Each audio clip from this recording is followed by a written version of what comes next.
Good evening, everybody. Welcome back to Burst of 5, our exhibition series for all GGXrd players.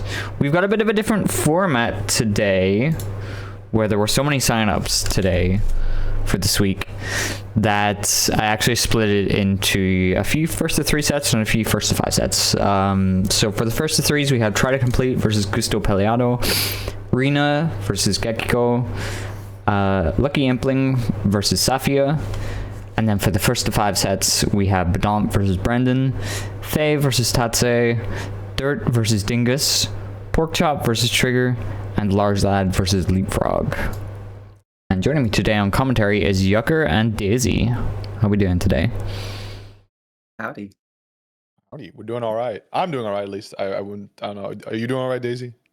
I'm good. Lex, I like that you said it's a bit of a different format today, and what you actually mean is there's more. Well, it's a little bit of a different format, but there is more, yes. It's probably going to be more. I changed the format so that we could have more players, more matches, probably more games total.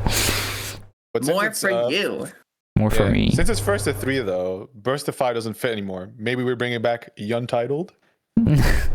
Burst to 3-5. The Untitled free card. All right, let's get started here. Yeah, we got a lot of people to watch fight. Wait, hold on. We're holding. And I'm doing nothing.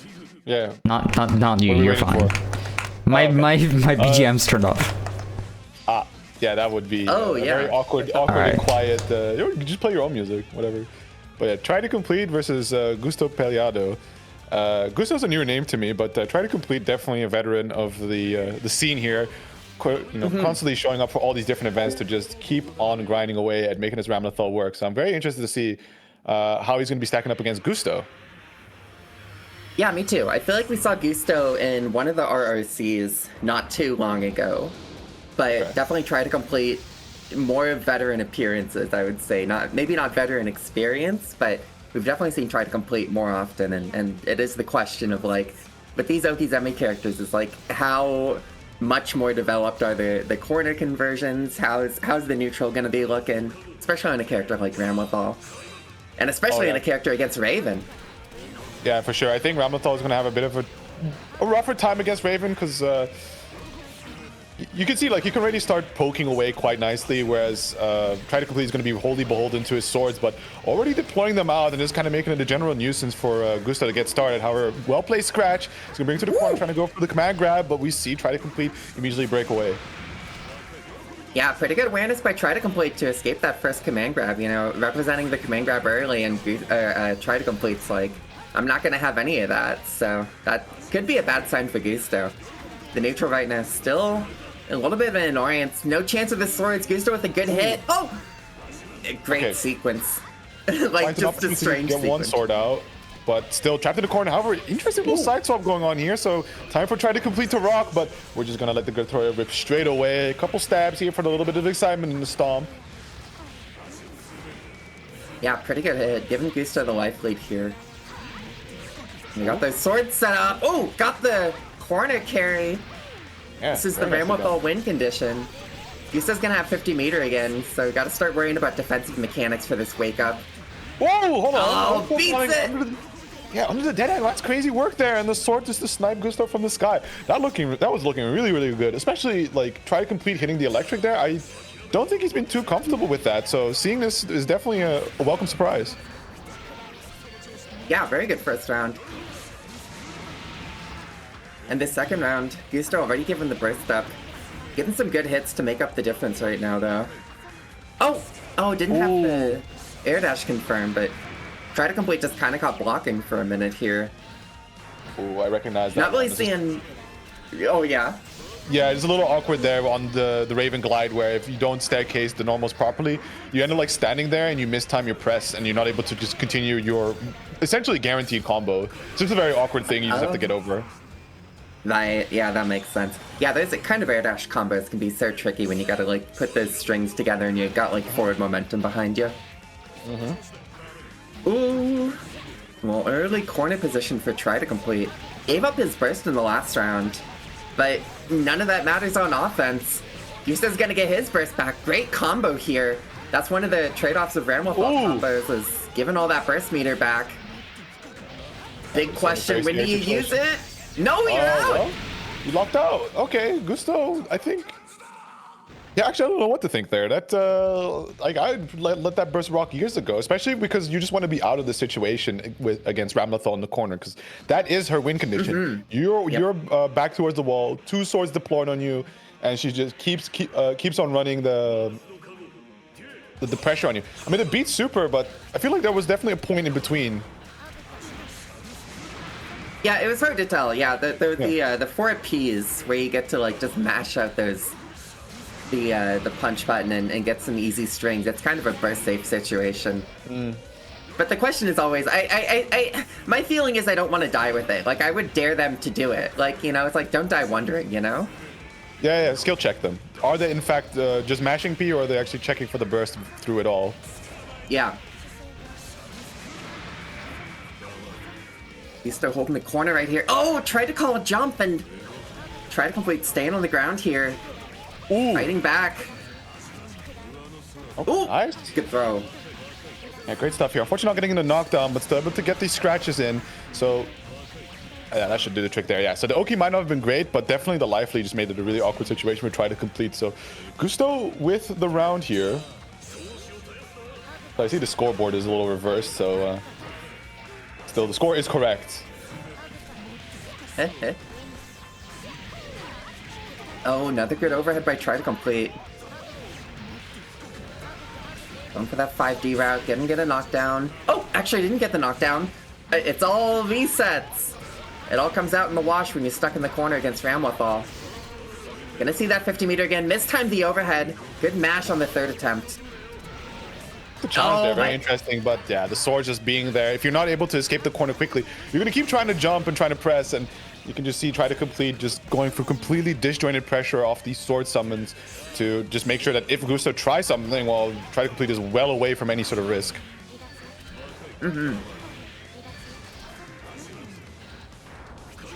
Oos. They bursting. The momentum over, but what a catch there. They get a little bit of excitement on the table, set up that orb, dash in. But so far, just keeping it all on mids dispensing, but catches a slide. A little bit of Oki. Push blocking away. Yeah, good use of the FD by try to complete. I think, you know, if Gusto goes for these long strings, the FD does a great job at pushing out. Ooh. And even like going up against Raven buttons, it's not too bad when you got the swords in this situation. Try to complete doing a great job with the neutral right now, has the wall touch. And very close to going 2-0 with this knockdown. Oh! Yeah. Ooh, okay. Oh. Little tick throw angle here. Going to RC that to just push some damage more. Looking to reset, but this time Gusto already with the stand block. However, in a pretty rough spot here. Does have burst available. And just gets opened up, but goes for the 6P press. I don't think he's really going to find an opportunity anytime soon. The Victoria comes out, but it's going to be the stomp here. So a good amount of damage, but he has to make the most of the situation. Doesn't quite hit the dash, and command grab a little too far away, and really praying for try to complete to just try and approach there. Yeah, good. You know, try to complete knowing he's got the life lead, and didn't press, like you know, you got to come to me at that point, and that's like one of Raven's weaknesses. Is like the buttons are annoying when you got to chase him, but when he's got to chase you, it's way worse. And sure. At the end of it, just putting the swords out, it was like it's a great way to use that full screen harassment tool. Great use of the neutral game by try to complete, going up against 2-0 now. Yeah, I like this aggression from Gusto already, starting to meet a little bit air-to-air, sets up the orb and just gets that clean glide. And definitely when Gusto is able to get a hold of the momentum, he's pretty confident in running away with these situations, but, you know, the hardest part of learning a game like Xrd is, of course, going to be your defense. So for sure, it's the nice and simple when you can get these hits in. Almost gets that burst bait. Wow, okay. Nice catch. Snatches. Okay, do we get some damage off this? No, it doesn't build any excitement, unfortunately. Or, well, you know, a little bit, but not a whole lot. And having to go back to neutral against try to complete has been doing so good. Getting the overhead opening. And now stuck in the corner again. You know, the upside here for Gusto, in a way, is that the excitement isn't going to go down. Oh, nice tag! That's going to seal the round, I think. The damage is looking pretty good. Not quite. But it's really, he really just does that to spite you with the whole discussion of like the meter is not going to go down because immediately using Victoria right after that starts draining that gauge. But round on the board here for Gusto. Is it enough to bring it home now and put one on the scoreboard? Starting things off pretty aggressively here. Able to get that first touch. Trying to try to compete towards the corner, but really playing around the command grabs a little bit too much, I feel. Yeah, the command grab, it's one of those things you got to use sparingly. Oh, great grab. You know, you say that, commentator's curse immediately works. But it's hard, you know, it's a committal move if you start going one way or the other. And even right there, the command grab could have worked, but just too far because try to complete use the FD. You gotta be very choosy about how you use it. Oh, certainly. I mean, you can always pioneer a new playstyle, right? You just go, you are the Raven Grappler player. And, you know, I mean, the upside also is, like, when it works, I know it's satisfying. It's like, it looks satisfying to catch like that. But, absolutely. You know, it's you know, it's hard to say if it's, like, a way to get excitement or if it's just a way to call out some of these air maneuvers, but it's just not working. Try to complete the 5D combo. Do we get the kill here? No, actually, Raven Gut's gonna be doing a great job. Yeah, but still, this is a really rough situation for Gusto, right? Pixel health, stuck between the sword pressure, looking to try anything to get a little bit of control. Oh, I like that one. Just runs through, makes the input cross up there. After pressing as well, and the little orb to just snatch him from the sky there. Rare situation of that actually getting the kill there. As Try to Complete is now on set point with both players with their burst available. Yeah, the upside of that round, Gusto has his burst back for one last game. But gonna be hard to use it. You know, Leapfrog talking about stance in the chat. We haven't really seen stance represented at all. And when you're talking about some of these big mids and absorbing sword damage, that could be a way to turn around the neutral. Oh, absolutely. But at this point, the catch doesn't get to convert because not a lot of excitement yet. But, you know, even just locking down Try to Complete for that little bit. Yeah, but block on the super, though. Really wants a reversal out. However, it does create a little bit of space due to a slight error from Try to Complete, but getting the Grey Bee pickup is going to push Gusto in towards the corner. No escape just yet, and look at Try to Complete tying him down. However, Gusto finds opportunity to mash, goes into the scratches, but again, the swords are coming out. Does hit one of the goobers away, finds the 2H, able to low profile the 5P, quick JD tap there. Finally finds the glide in, but unfortunately Try to Complete was jumping, so he's not able to get the conversion from it. Aggressive burst, tries to keep him in the corner, chasing him down. JD once more. Gusto doing anything to stay alive for the time being, just goes to super out, gets the Hellfire, generates a little bit of gut or excitement. Command grab, combo conversion, not ready for the pickup. Oh, Gusto, no! Has all the excitement. Gotta watch out for the swords here. Unable to use Bolt Burst at all and caught on the approach with the Fireball. Good effort by Gusto Paliado at the end there, but Try to Complete taking that 3-0. Oh! Beast awakened inside him. He just tore off his shirt. Like, oh, I need to do something, and then start just doing whatever. It's the ultimate strategy, really. Like, if at some point you just get really desperate, go stupid, right? Just don't have any idea what you're doing, because there's definitely a good chance your opponent has no idea what you're doing. Oh my goodness. Yeah, what a rally by Gusto at the end there. That was a good set. And you know, fantastic Raven stuff. I mean, he was getting rounds there and playing the neutral game against Try to Complete. It was it was a good effort. Try to Complete looking leveled up though. I mean, that's just a lot of great corner Oki. That's, you know, props where it is. Yeah, absolutely. Definitely, Gusto is going in the right direction with all this, right? Like, the momentum that he's able to display at times is just really, really solid, and that's just the kind of start you want to see with people who are able to take what they can practice on their own. So effectively, when they can isolate it to a single-player game, you can see performance. Now, there's the aspect of you're going to have to get used to playing it with other people. Yeah, well, hope to see both of them again, especially Gusto. It's love to see Raven play. He's such a cool character. Like, he's annoying to play against, but he's fun to watch, I think. The quick caveat in there. But all right, we got Reno the Stampede versus Gekiko. So Gekiko, one of I think more commonly seen on the commentary side of things. So interesting to see him play here. What the hell? My oomphs are fighting. Rena versus Gekiko here. This is messed up. Heartbreaking. You're telling me. Well, so far, I mean, you know, we've seen Rena on the Kai a lot lately. She's definitely been putting a lot of hours in.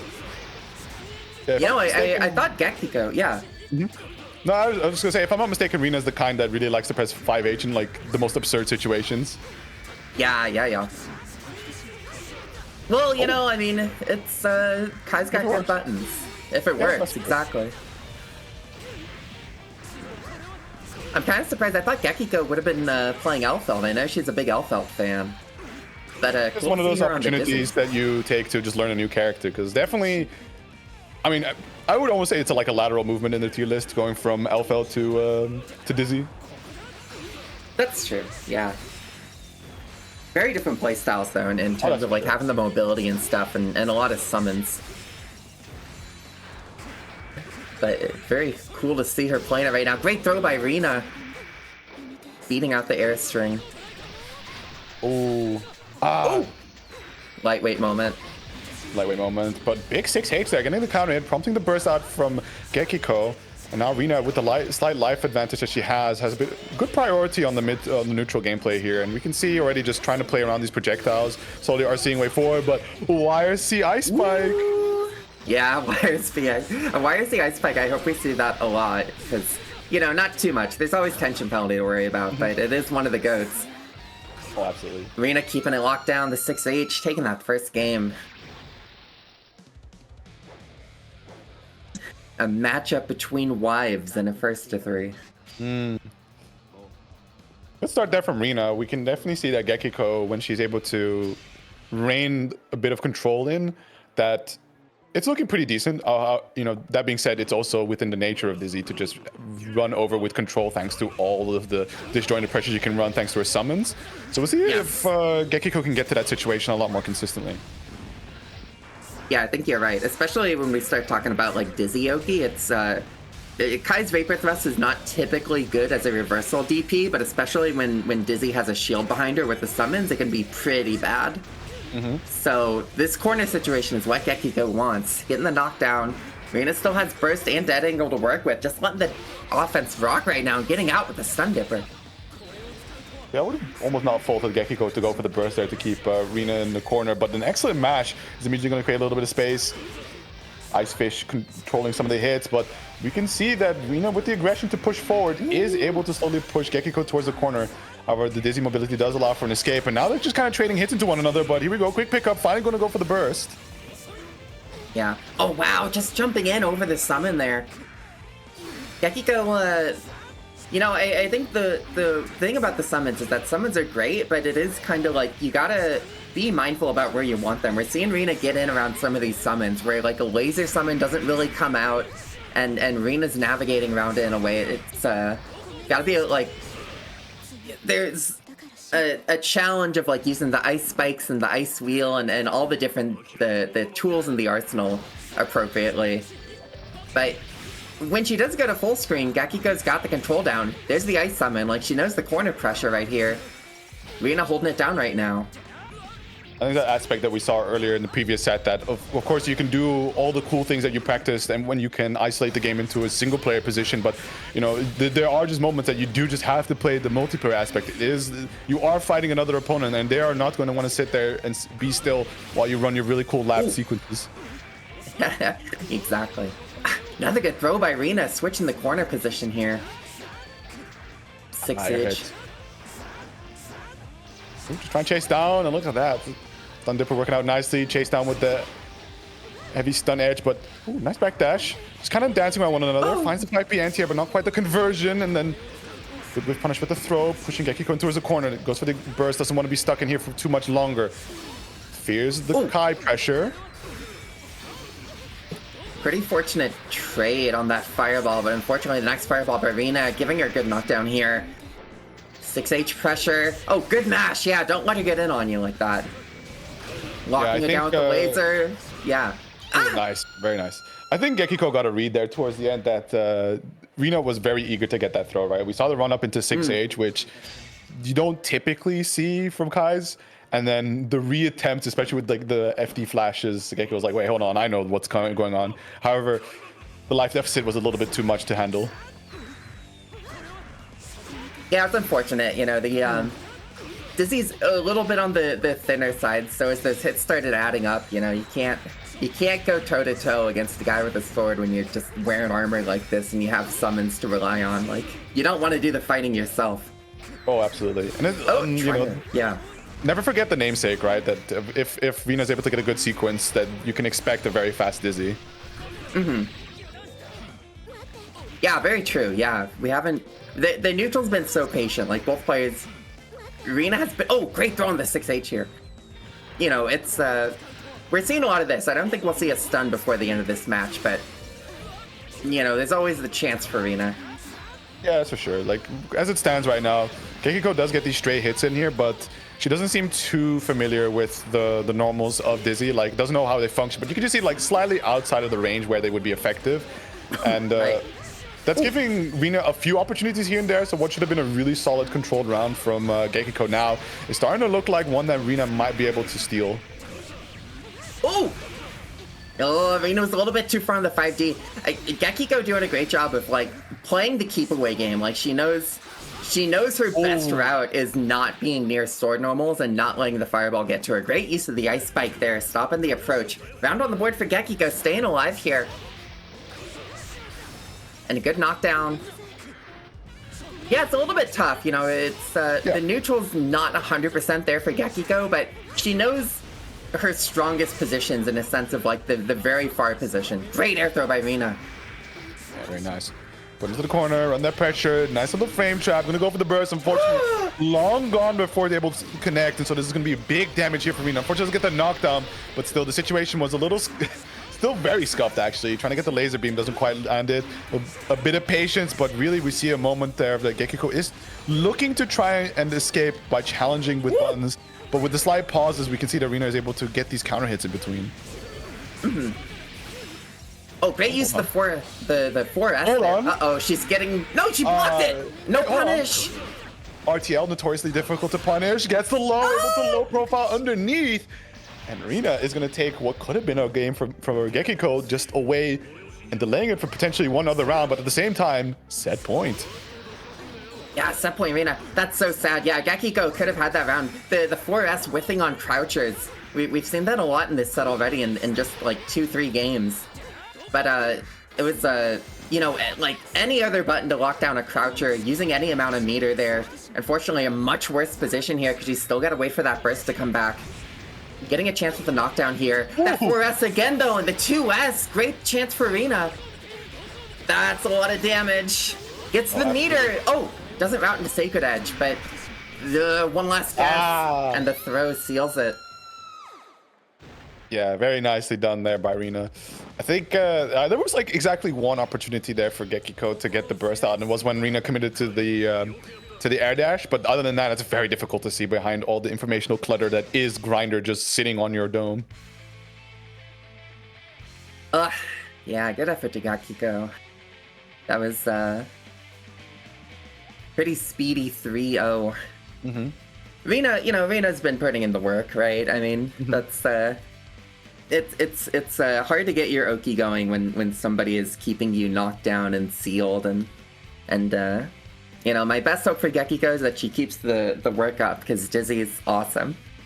Yeah, for sure. I mean, like you said, you were expecting her to be on Elfeld, right? I assume she's known for the Elfeld, and making the character switch is always a difficult commitment, and especially in a game like Xrd, there's a lot that these characters got going on, so it's going to be a very gradual grind. I feel like unless you're very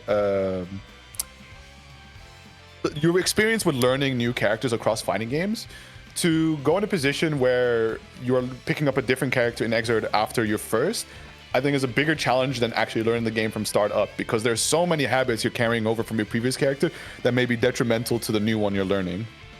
Oh, absolutely. Yeah, it's things you don't even notice until you start, like, you're like trying to mash 4H on Wake Up as Ramlethal, and you're like, what are you doing? That's at least my experience. It's you gotta the mindset you have to develop for like every character in this game can be really different. Now we got Safia versus Lucky Impling. Yeah, our last first to 3 of the night before the first to 5 main card. So Saf and Impling played each other at TMN this Wednesday. I believe Impling took that set. Impling also won that TMN tournament. She graduated that bracket, so this, no kidding. This is a bit of a redemption arc maybe for Safia to get a chance to a few more rounds in. Yo, Implink's taking like no prisoners. What is this? Yeah. Well, it's only round 1. Oh, this is like beyond round 1. She came out swinging hard. Like, and immediately challenging just about everything. The space control here, already looking immaculate, quick stalls, and Safia doesn't quite know what to make of it. But now finally a touch for Safia, so we'll see how things go. And already we see from Implink that, yeah, just burst out, do not let the Ino get started, and just like that, just keep her stuck in the corner. Life is good. Yeah. Yeah, best position to be in. Oh, what? The 5D small convert, getting a whole bunch of stray hits, but yeah, position unchanging. Oh, drop that combo. Level 1, 75 meter. 3 coins. Fixed annuities in the banking account. 1 hit away from the first game. Oh, there it is, the 5K. Wait, I'm trying to watch the replay here on the stream. Okay, maybe I thought maybe the 2P was necessary to be able to just get that slip underneath the note, but by that time she had already cleared it, I think, with the 6K YRC. But nevertheless, right, the plan was pretty slick. Yeah, it's very nice movement there. Just the 6K is such a good movement there. Stroke also great movement. So I felt like we're gonna see that interaction a lot of like 6K and Stroke going under it, but Safia bringing it back to mid screen. Oh, not the anti-air you want in HCL for that air dash. Nice FD! These checks from Implink have been really immaculate. Like, the ever so slight space that Safia gives by either intentionally or unintentionally, Implink is ready to challenge. And now we get that level 2. Unfortunately, Grey beat, but still gets the air strings, Waikasu, and the party is just getting started. Holy. Yeah. No, looks like the party's about to end. No, actually, one more song. You know, getting the chance here. Safia going low. But 50 meter on the dead angle. Drop the IAD link. How unfortunate. The 5H coming out swinging. Implink has the burst available. Safia not too far off from Moreau, and then immediately we can just see the zone control here. The slow walk up. We see the fit, Johnny. Yeah, lucky Implink not in a hurry right now. Knows this space control game. You know, put the sword out, keep it all annoying. Oh, just go in with the 6K. Getting the combo. Hit confirmed too. Oh, Black B, but still. Another throw. Okay. Let's go. We got the spice. Uh-oh. Baka sign, smoke too tough. Unblockable. Here we go, and that's kill. 2-0 now. Yeah, very, very nice. I was concerned a little bit for like Implink earlier, where it's like, okay, you know, there's definitely some really good Johnny pressure being shown off here, some simple combos. So, of course, there's going to be the room to be able to advance because Johnny just allows for so much combo potential. But now that level 3 stuff, we see you. Yeah, Implink's been putting the combo work in. I mean, I was seeing that at TMN is some good routing, and even like when it turns into a scramble, she just knows how she wants to fight to get out. Oh, Saf with a chance here, getting the stroke starter, but dropped the combo, unfortunately. It was it looked like a little bit of a Johnny wait moment. Johnny was a little bit too low for the button Safia wanted. But hopefully getting something started with the gold burst here. Oh, crossing up on the JD, that was clever. Wasting a little bit of resources here, and yeah, just barely not landing these coins. Down to the final 3, but so little health. Yeah, that's definitely one for the books of Safia there. However, lucky Implink does have her burst available, so not entirely doom and gloom. Yeah, good situation for Implink, right? It's like Safia took a little bit to close that out, giving Implink the burst back. And maybe she just gets to carry it into round 3. Oh, drop the knockdown though. Oh! Yeah, try to play the Blitz War there. Still gonna try and slip underneath. Fortunately, going for the VCL there. Not gonna quite hit the targets. Waikasu down, 3 coins left. A lot of damage on the table still available for Johnny. The Patience trying to see some kind of reaction from Safia, but unfortunately plays it a little too safely. Gives the control back, so she's gonna go use the burst to cut the momentum. Yeah, she's trying, but good IAD combo by Safia. Note YRC trying to keep her locked down. Oh. Beat the dead angle! Nobody beats Johnny dead angle. What the hell? Ah! Okay, that's unfortunate, but at least Lucky Impling has to make up around here. Good use of the YRC to get a throw here. A little bit mistimed on the note, and set point Lucky Impling now off of a mistimed Oki setup. Yeah, look at the situation as well. Safia next to no burst gauge available, and you know it's good. Lucky Impling is likely to get this very soon back, and this is really important, right? Because we can see Safia running a really strong momentum game here, and just like that, cuts all of that. But still, though, Safia not to be outdone, does get a very nice HCL and puts Impling right back in the corner. Yep. Oh, good tech on the 6K there. That's the thing, I mean, Safia, you know, we haven't really seen the chance because Lucky Impling's been doing so well, but the Eno work has been put in. So, sure. As long as she can get the hit, nice with the blitz. Trying to keep her locked down with the note, but Lucky Impling escaping. Looking for the 6K anti-airs to transport. Quick 2HS, but try to challenge. Level 3 on the table, and again, raw 6H, or 2H, excuse me. Drops a combo, but able to get the snatch from the stroke attempt. Gonna get the knockdown on this Y cost, so we still have 25 meter. Decides to play it safe here instead of the YRC's Y that we typically expect from Johnny. However, blows the level 2 misfiner here. Putting it stuck in the corner, but what a blitz! And the burst bait. No! Just find her, just misfind her! No, it's okay. It was an OTG burst, I think. But Safia's out of everything now. Lucky Impling's also on empty. At least has the burst to work with. Sent the VCL. How sad. Oh my goodness. And like, I think Safia could have really snuck that one as well, because Lucky Impling did have her burst available with the health total she had. It could really take just like one well-placed hit, like a 5H or JH, excuse me. And we know how easy it is for to get one of those in between to kind of just take that game with no chance to burst. But the scramble was crazy, and Lucky Impling was demonstrating that entire set just how capable she was to check a bunch of situations where Safia just kind of lets go of the pressure ever so slightly. Like there's a gap or there's a slight error, and immediately 5K comes out. Far slash. Yep. 2S. Any sort of range, Lucky Impling was ready to challenge. Yeah, very, very aware with the Aubrey options. It was great stuff by Impling. Yeah, great Aubrey. Great. It's like I was saying, she was just keeping control of the scrambles. It's like when she got out of a situation, she knew the next situation she wanted to start with a 5K. Yeah. Great stuff by both players, though. You know, I was hoping for a little bit more back and forth. Safia almost had it at the end there, but that's maybe we'll see more in a burst of 5 or something. I hope. Time will tell. Moving on to the main card. Yeah, an absolute slobber knocker of an opening. Beat-on versus Brendan, Slayer versus Dizzy. A matchup that Dizzy players hate, but Brendan's a very good Dizzy player, so... Ooh! Uh-oh. Uh-oh. Hold on.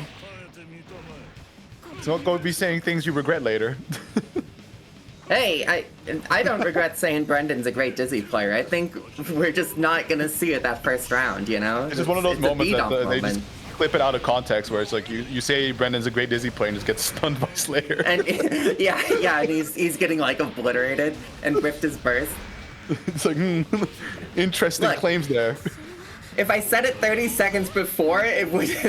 Don't worry about it. Don't worry about it. Great escape. Great escape on this, beating the 6H here. And getting the Dizzy Oki going. Nice burst. Yeah, good screen control. What an air throw. A lot of screen control as Beat-Up is trying to do what he can to slip away, but these air-to-airs are just looking way too on point there from Brendan. See, now you should have said it. Well, okay, so we did see Gekiko earlier, and we were talking about like using the sum as a neutral. I think we got a great example of it right there, where Brendan's going to be doing a great job at keeping control here, of like using the fire spike, using the so like stuff like that air fish, right? The air laser fish fires out so quickly, and that's such a great mid-screen control piece. Good match on the throw attempt here. Absolutely devastating. We see B-Domp starting to pressure, baits out the reversal, but doesn't quite get the punish, and trying to re-engage on the pressure. We see that Brendan is ready with the anti, but the 5P to answer back. Helter Skelter, getting cross up. B-Dot, RC push it a little further. Wow, the optimization on that one. B-Domp's so good.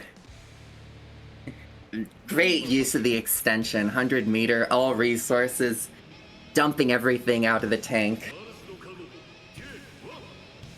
That was a very solid first game. But that's the thing. Yeah. Oh yeah, go ahead. Well, yeah, the pains of like a Dizzy matchup. Yeah, exactly. Like the on-screen control, very tough for Slayer to move around. But ultimately, when Slayer does get in, you can see where Dizzy's players really dislike it because it's just they're so quick to get stunned out, and that's all what Slayer wants, right? 2 solid counter hits and you're gone. Yeah, it's I don't think any Pixie likes playing Slayer, but especially Dizzy, it's lowest favored matchup, I would imagine. Trying to keep the pressure here, and then has to take a step back there. We saw the dandy step. B-Domp trying to go for a fight out, and Brendan going back to mid-screen. Good change of pace there to take that round. Yeah, B-Domp was ready for that block, however, chip damage ended up doing him in there, sadly. Okay. Man, the Firefish just tanking all these hits, but there it is, the big counter that they're looking for. RC push that damage even further. You gotta make every last opportunity you can count against Dizzy. And just look at the damage, go to the low. Unfortunately, not able to get the conversion just yet, but there's still a lot of stun getting the movement. Oh my goodness. Nice backdash. Yeah, I'm so surprised Brendan isn't stunned right now. Even just getting to run the timer right now, it's gonna be great for getting the burst back. And before B-Domp has that 50 meter, now it's a little more dangerous. That's probably it. There we go. Yeah.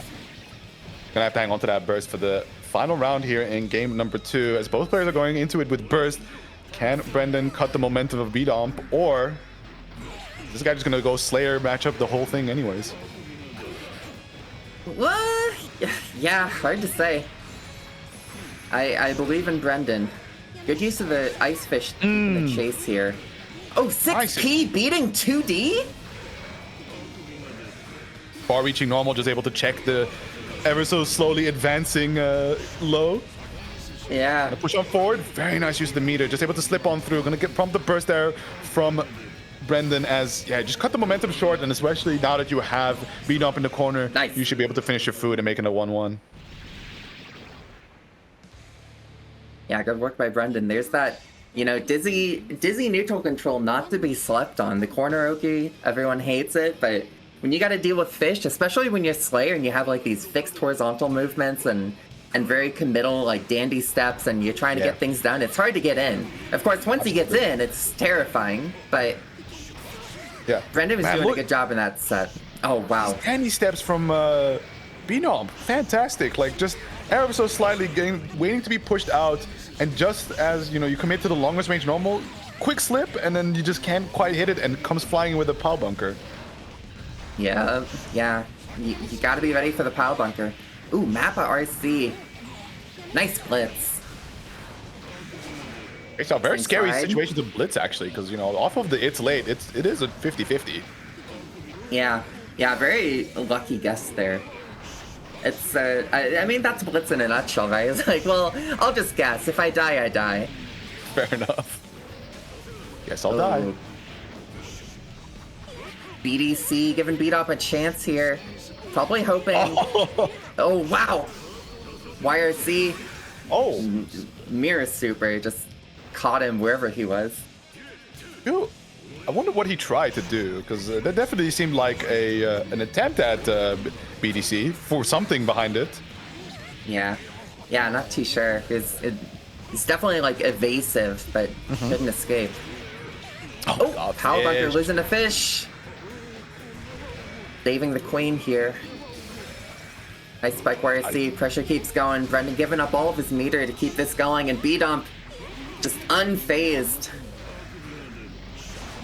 I do like this from Brendan, right? The moment the first touch B-Domp gets in this round, immediately bursts it, says, no, we try that again. Yeah. No, I get one get out of jail free card. Yeah. You don't get to beat me up just yet. I just want to keep doing Dizzy things for a little longer, and there it is. Just really good control overall, and Like, as we saw earlier, just that one slip up Brendan had, immediately just bursted it out with already so much work being put in the beginning of the round that beat up at such a life disadvantage has to take some bolder risks, and at that point you can just consistently play keep away and just play around your goobers. Yeah, it's pretty surprising because Beatomp died with that round with like 100 meter and burst, and it's kind of like, where could he have used it? Like, where was he going to get the chance to go? Brendan was just keeping the offense going. As soon as the, you know, summons and everything locking Slayer down, the air string right here, nice use of the 5k to fight out though. But yeah, Brendan really starting to feel a little bit warmed up and keeping Beatomp locked down here. Good throw combo. 50 meter, BDC escapes though. Yeah, oh wow, beat on the dead angle, oh my goodness. Quick Y spike, and that's going to be the round. Like you said, Brendan warming up. I think the warm up is complete. Yeah, all cylinders firing right now for Brendan. Nice XP. It's kind of funny too because, you know, Dizzy can't get the knockdowns off these air hits, but getting the chance to summon ahead of Slayer coming down has really given him a great position every single time he gets any kind of hit. Yeah, absolutely. I feel like it's not too crazy of a thing when a character can't get a guaranteed knockdown on, from high up, because there's a good reason why they can't. Yeah, for the best, right? Yeah. Oh, Beatomp back into the challenges zone. Getting through it with crosswise. But Brendan burst once again. With the 2S though. Yeah, we're starting to see a little bit more Slayer territory going on, as Brendan is trying to interact without the safety of the summons, and that is prime Slayer time right there, especially when you can see some of these normals not quite hitting the 2S, tragically not anti-airing as Brendan would have hoped. But now starting off things in this next round pretty solidly here, looking to just keep away and finds the fallen JS. Nice. Beatomp with not a lot of meter here, trying to save it. Was doing a little bit of conservative FD, but stuck in the corner. Oh, getting caught with the air dash. What's happening? Yeah, there's no chance. You're just closing your eyes and pray to God. Oh my goodness. And not even God can save you from Brendan's Dizzy-oki. 3-1 now. Yeah, this is really rough. Like, Beatomp, of course, the entire time he's just waiting for that one juicy counter hit to just completely steal away the round. But Brendan is truly like just keyed in right now to make sure that Beatomp is just locked down, can't move around. But wow, that's 6P. Oh my goodness. Yeah, great 6Ps on both characters. Like, you think about Slayer 6P, you maybe forget about Dizzy 6P. Oh, trying it right there. Here we go, a bit of a chance. Beatomp just trying to respect it. Oh, and gets the burst. Look at JD. Couple straight hits here, but no clean conversion just yet. Solid IBs. Man, Brendan is like really dialing in now, and just like that, able to get that next knockdown, quick schmicks. And that's another round in the books. Yeah, Brendan looking very locked into Beatomp's habits right now. The IBs to jump out and then getting that cross-up conversion.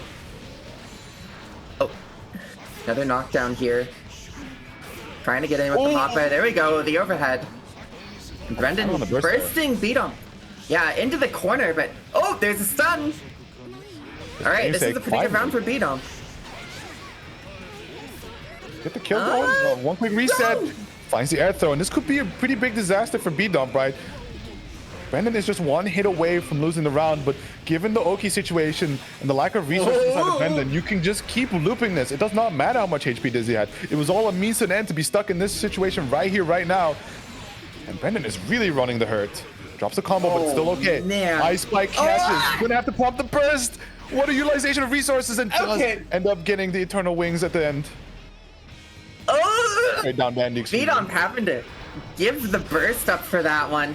And, you know, another one of those rounds where now Brendan has the burst back. Beatomp was so close to closing that round out. And there's the burst. Beatomp, maybe the damage already done. Brendan trying to make up the difference with the life. Oh, wow, the 6P just in time. The JD not able to connect there. Under pressure here. Quickly air dashes over. Trying to avoid the bubble for the time being. The work that Beatomp put in the early beginning of the round is pretty good for him. He just needs to get 1 or 2 solid touches to finish things off with. But that's easier said than done, as the life lead is slowly trickling into the favor of Brendan. And you can see immediately just a lot of zoning and control, waiting to play around the Gorbos. Find a dead angle to try and escape. Quick footloose to just knock him close towards the corner. Count hit, no conversion. Overhead does connect. Oh! The sequence, no, drops the combo. Oh, no, it hit the fish! BDOM has burst, but it's all burst safe! Oh, man, bursting through the spike right there and still getting punished for it. So, and BDOM with the immediate rematch. I would need a moment after that one. 4-1 to Brendan now. BDOM is coming close in these, but, you know, it's Brendan, the wave is starting to crest a little bit. BDOM trying to turn it around here. But Brendan only 1 game away. Yeah, look at the footsies right now, just narrowly avoiding in the fire bubble. Coming in here, that could have been a really good trade there for BDOM, but not meant to be. Another burst baited, and the situation is looking really, really scary here. Does find the air to quickly run some pressure of his own, but these are not the hits that he's looking for, right? The conversions are very meager. He's really waiting for one of those really big juicer counter hits. Like that. Yeah. Oh, there it is. Oh, dropped it, unfortunately. But huge meter advantage right now for BDOM. That's what you want. Getting the stun once again. Go to the next round. Good start to the game for BDOM, but still, you know, lost the burst very quickly, and the rest of the round going his way. It's he's not gonna have the burst back for a while, so if Brendan gets something started like right now, it's all Brendan. Yeah, this is one of those situations that's pretty big of a disaster. Earlier, we saw BDOM able to clutch that out, thankfully, due to having a lot of meter at his disposal. But now, should he try to mount some kind of comeback, like this is a really, really tough situation. Does find a mash, so the beginning of something beautiful here. Quick bite, able to generate a little bit of life back. Power Bunker, RC, push the damage a little further. The burst is coming back up for Brendan. However, likely wants to conserve it for the next round, but should situations be pushed to that extreme, can be found bursting right here. Yeah, that is the question. It's like Brendan. Well, it's really on BDOM at this point. Gold burst for Brendan, trying to use the resources to make this round closed out right now. Getting it with a very simple combo. Actually, it didn't really. The YRC at least made a good situation, but it's that point Brendan now. BDOM at least has his burst back. Yeah, small victory there for BDOM in that last round, right? Getting that burst off of Brendan is so important because the hits that you get is going to matter so much, but man, the bubble just sticking around, making it so difficult to actually commit to some of these options here for BDOM. Does have the burst available, finds the power bug, but it trades once again. That could have been a really massive starter. Nevertheless, able to keep Brendan into the corner.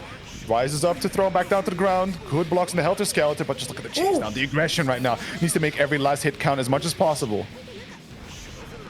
Yeah, this is the last chance for BDOM. Last chance for Brendan in this game, actually, but almost the last chance for BDOM now. Brendan getting the chance. 50 meter to work with, no summons. BDOM thinking about dead angle at some point, maybe. There it is. 25 meter for Brendan, but this time's the 2D! I was definitely looking for a meaty 2D, right, to be close up, nice and plus, but just unfortunate missed timing and straight into the throw as well to be denied the burst opportunity. Brendan closes it out 5-1. Oh my. Yeah, wow, 5-1. That, you know, the bubbles we really saw them coming in the last couple of games of like these bubble setups where BDOM would get a trade and normally it's the most Slayer favorite thing in the world. And then the bubble explodes and then it goes back to neutral. And so many of those situations saving Brendan. Almost like Elfelt Pineberries, right? It's like he gets that setup and he gets to escape. Yeah, it's one of those things that kind of happen to you, and it's going to be a real challenge imposed on you to just not have a suspiciously fist-shaped hole in your monitor when it happens. Yeah, it's unfortunate. Good try to beat him. That was a good set. You know, 5-1 doesn't tell the whole story, I think. But, definitely. You know, for Brendan doing a great job of controlling that Slayer matchup for how unfortunate, or like, you know, not unfortunate, what's the word? Like, unpleasant that matchup is for Dizzy players. Like, we saw the stuns happening. It was still like Brendan had so much control of the screen. Yeah, absolutely. You know what, like, it's interesting you say, like, the score doesn't tell the whole story. When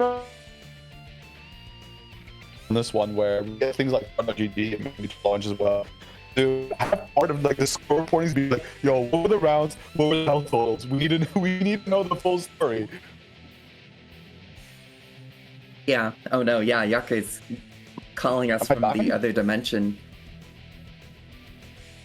He's a little dying right now. Okay, we got to talk about this 6-7 stuff. I had a dream last night because we have these first to 3s today. We have first to 5s. I did have a dream last night that we had a first to 7 set that ended 6-7, and then everyone was like 6-7 in the chat, and it was a good dream. Faye versus Tot Zeta. Apparently, these two played each other a little bit ago, and I believe they won this set. I know that Tatse just before this got some practice into Oreo, Savage Bidoof. He goes like by too many names, but LFL player. Gotcha. Yeah, I'm not too familiar. Well, you know, Faye graduated Rookie Roman Cancel 32, our bracket last week, her second bracket win. So newly graduated Faye okay. You can see the graduation cap on her head if you look real close. Oh, hero burst by Faye. Getting the combo here. Tatseda still has burst to work with this round too, but you're down to shotgun pressure, and she got it? Yeah, I mean, Tatse was IBing it, which was correct, but like, hey, you're holding that true, like, pure chip damage, so, you know, do IB, but get to finding an opportunity to break away. Yeah. Faye with the justified protagonist burst. Nice mash 2P into the knockdown here. Air dash combo. Welcome to shotgun pressure. Goodbye to shotgun pressure. Flash kick giving Tot Zeta the escape here. Oh, nice backdash 5H. Welcome back to shotgun pressure. You weren't missed, and yeah, trying anything, but still, like, at the range that Faye was shooting that shotgun, didn't get the reject that Tatse was looking for. As they're now trying to do what they can to just carefully navigate around the neutral, look for the Berserker Slash, but yeah, Faye understands the assignment, right? With the space that she can create, the life lead that she has, she can just play around some of her longer normals and really just make it a complete disaster for Leo. Mm-hmm. Yeah, some great LFL buttons here, and like when you're talking about like a character like Leo who wants to get that horizontal space and advance, and if you keep the space up and have good active frames and 6H, / I guess even like 2H. Mm-hmm. But yeah, Faye knows the assignment. She's played a lot of games at this point, a lot of neutral, a lot of mindful pressure control, or space very control. demure. Yeah, very demure. One of the most demure graduates of our ROC, I think. Early burst coming out from Faye, does not want to hand over any sort of momentum towards Leo. Smart too, because like, that's scary, the back turn. Yeah, absolutely. Yeah, nobody wants to deal with back turn pressure.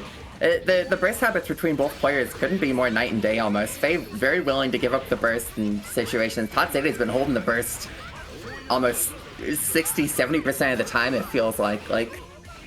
Expecting a lot of the damage coming out. Oh. And once again, I mean, at this point, again. Yep. Pain, but yeah, at least hanging on to that burst religiously does allow you to use it later in this round, hopefully, or you steal the momentum and you bring it to the final round. But right now, ooh, okay, good. IB's in to be able to fight the 2P there. Quick side swap, back turn stance, party time. Catches the back dash, or not be able to get the conversion due to it being the airborne, but still, the party does continue. We see Faye trying things, but like the meaty timing is just too solid and just rotating options on options. I'd say it gets that kill. Yeah, holy cow, the second hit there did so much damage. That super, probably the most one-hit damage off of his super. Nice parry on the Pineberry.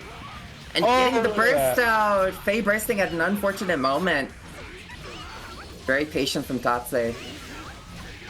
Keeping the pressure going. Surprised that they didn't use the burst there, but didn't even need to. That was just all foreshadowing, huh? It was literally a challenge posed. Like, I don't need this. Yeah, I guess so. I just really don't need this burst. Like, this round, whatever. It's all resources. My meter, my burst, my health, the round count. I will get this win. yeah, Tatse knows the numbers better than I do, I guess. Ooh, surprised to see the drop in commitment there. I think was looking to sneak in a back turn stance off that confirm. Yeah, maybe. Oh, CQC. CQC! Tatse respecting the shotgun pressure. Stuck in the corner now. The air dash and the pine braid goes off for a combo here. Oh! I mean, Juniverse is an okay super to drop, right? Just look at that. Back straight into pressure. The shotgun stance with a 5H just to reach across. And we've seen this situation before. Can Tatse do a repeat? As Faye does find the backdash this time. Doesn't get caught by the back turn H. Running that air string, and it's going to be really important here. Pineberry Oki just trying to keep the distance away, but we see the unblockable attempt, but able to just narrowly escape the dash in. Oh, no. Able to get the JH. That's going to be a knockdown, but I think we go for that RC, push the damage ever so slightly for the biscuit. The chip cancel. That's it. No. Plus frames. Chip damage? Yeah, good use of the FD by Faye to stay alive here. That fireball very fast, but Faye with the mindset, keeping that round alive with the sniper rifle. Yeah, holy cow, Tatse almost stole that round back. But in the end, Faye gets her burst back for this and immediately gives it up on a super high burst attempt. Tatse with the corner, or not doesn't get the corner carry, going back to mid-screen. It's all corner for him. I dare say that Leo prefers the mid-screen back turn, because then you get to use the dash through. And the first DP that Tatse finally utilizes immediately gets baited out. I'm surprised actually not to see so many flash kicks coming out from Tatse, because it's like their thing. Right, yeah. The flash kick's gotta be like so important. Oh, good use of the meter there.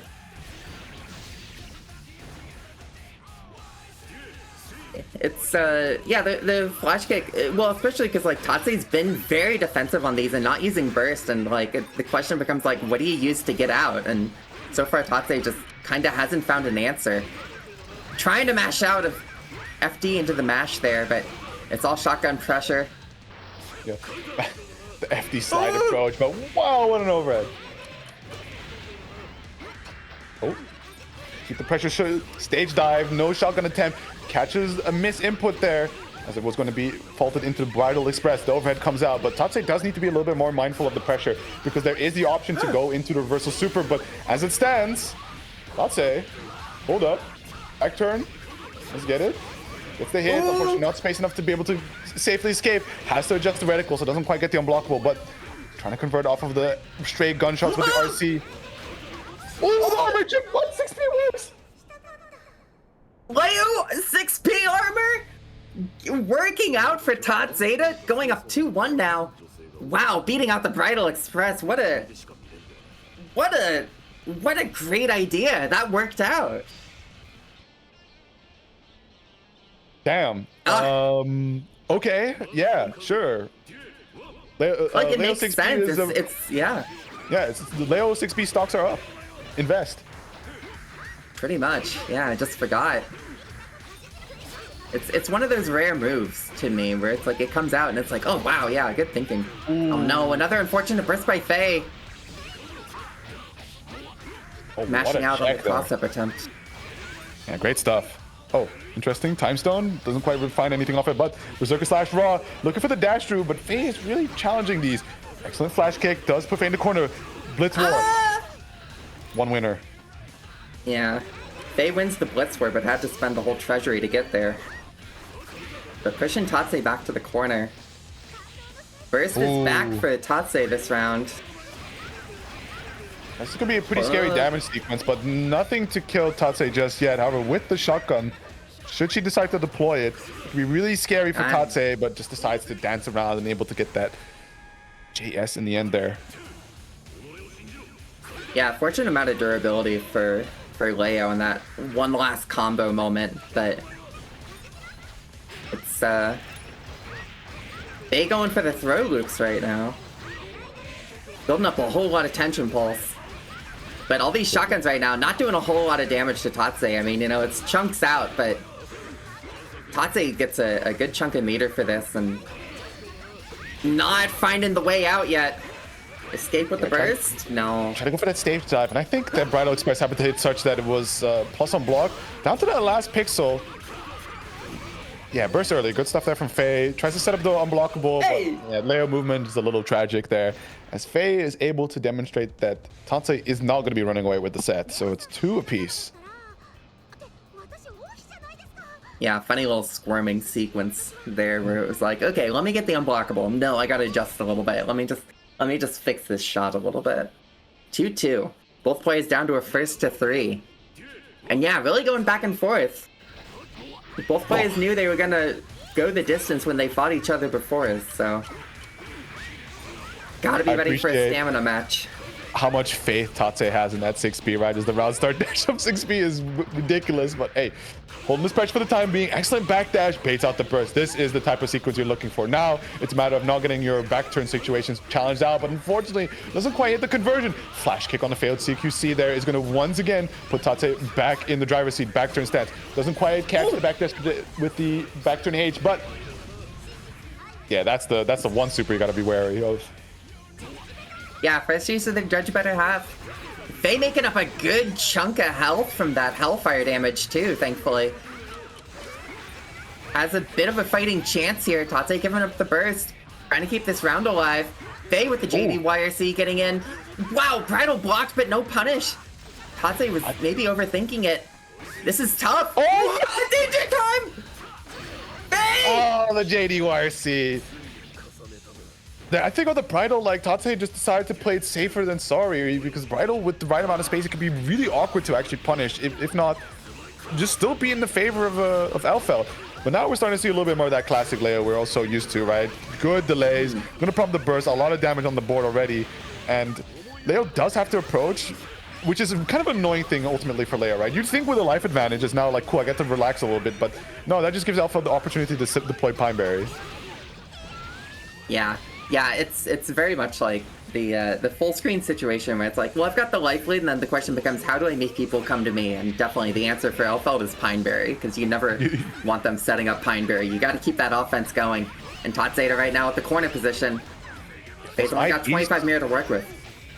And that jump into the air throw, fantastic. Okay, we're getting a little too spicy now, relax. As Faye, able to capitalize on the mistake, has Tatsei in the corner, tries to fake, or goes for the fake overhead with the Pineberry, gets a low, but footsie gameplay. Tatsei gets the side swap, back turn deployed, and once again, yeah, it works very nicely. I mean, typically you want to go back turn K or P for the throw-in vuln, but for trying to bait out reversals, you need to go for the close slash Dust OS. Yeah. Oh, that one's a bit too spicy, I think. Oh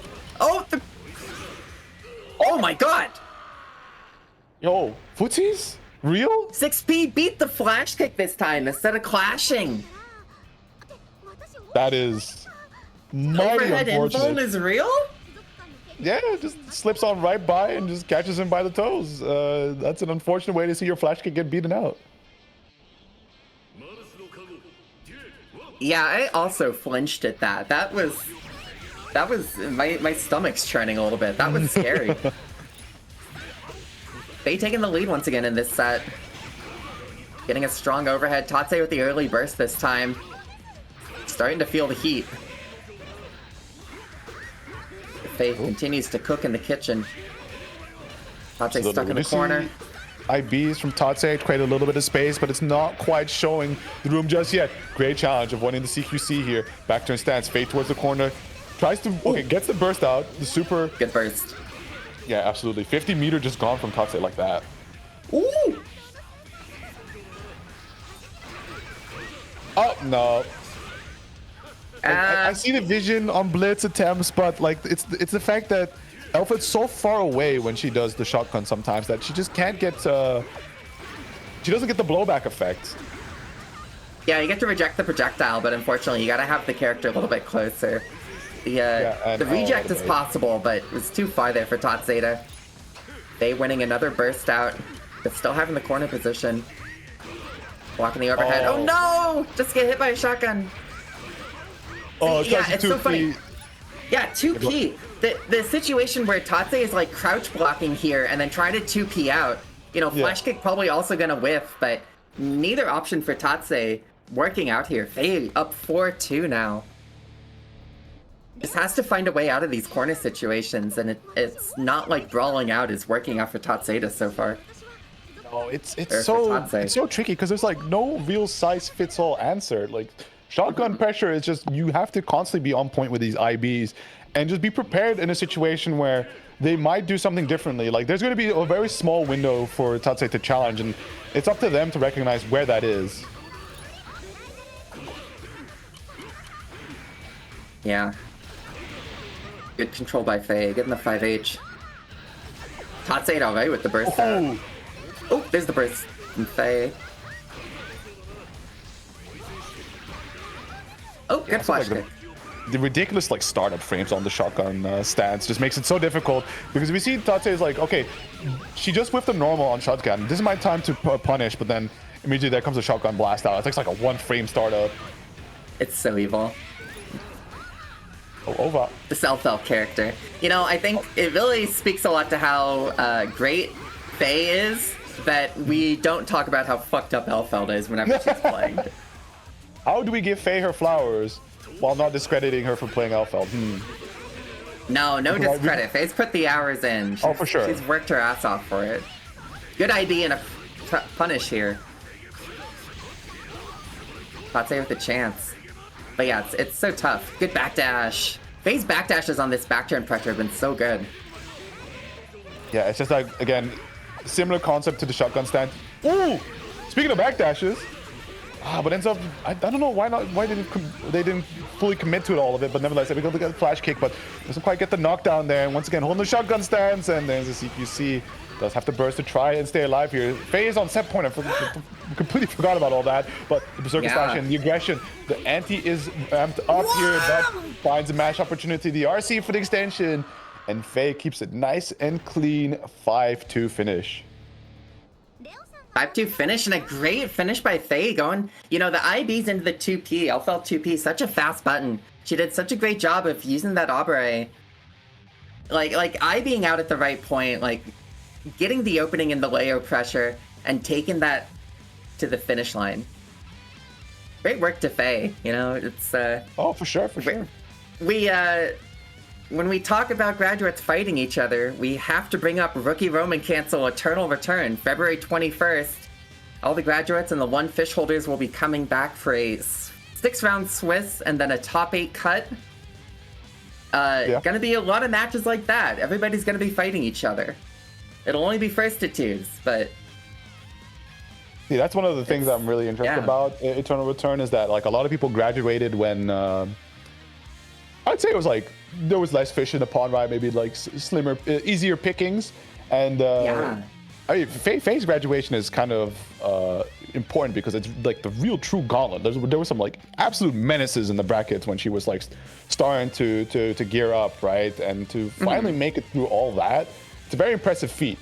So part of me really wants to see some of these older graduates come up and see how they stack up against sort of like the later Rookie Roman Cancel fish holder and graduates, right? Like, did they keep up their work, right? Have they been slacking? Are they getting their sets in?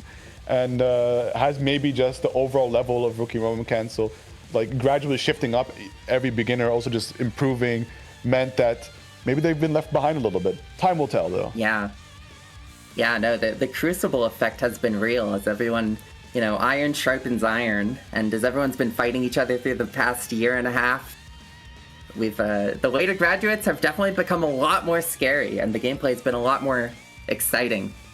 Dang, I was thinking about something related to it, but I forgot now. Oh, but it's it's gonna be awesome. I think it was related to Eternal Return, but I can't. It was graduates. Yeah, it was just the Crucible. It's just the way that everyone's like the credential check, the way it's like it's the data. I was making data about all of the bracket placements, and we talk about Faye as like one of the homegrown talents.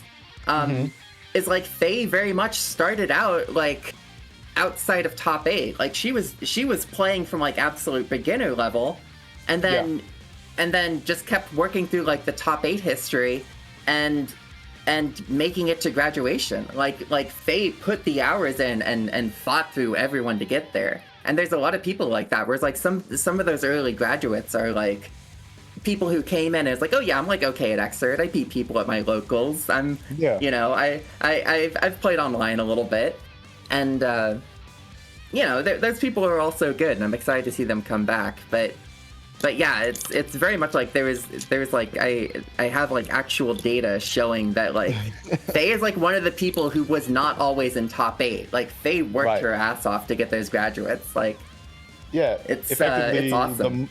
The model story for like what Rookie Roman Cancel represents as an opportunity to people who are interested in Xrd, right? Like yeah, you just pay on the big poster being like, hey, listen, you can start from absolute zero and make it all the way if you put in the work, right? That's the important one. It's not for free. Yeah, definitely these people, like they're hungry for their fish, right? They're just bears waiting at the waterfall for the salmon to jump in. So definitely don't be one of the weaker salmon. So many bears at the stream. Yeah. Only one fish every 2 weeks, but all these bears come out and fight each other for a single golden fish. 2 more graduates that we'll see February 21st. Dingus versus Dirt. Yeah, and like these two players are like some real big menaces on these characters. Especially like Dirt's Potemkin, very, very scary if especially if you just let him get started. But of course, I think against the likes of oh my god, what? Yeah, sure. Okay, never mind. Yeah, let's rock. Let's just get it started. Already stuck in the corner. Dirt starting to get those hammerfall break pressure running, but I think the main thing that's going to be a big roadblock to Dirt here is it's going to be some of these normals on Faust's end, right? It's just very difficult to challenge as he can play at a really incredible range and fast too. Yeah. Yeah, the tempo is going to be very much on Dingus to control the pace here. And it's going to be on Dirt to get in. So far, great job on the Heat Knuckle, calling out a jump right there. This is a pretty good corner position.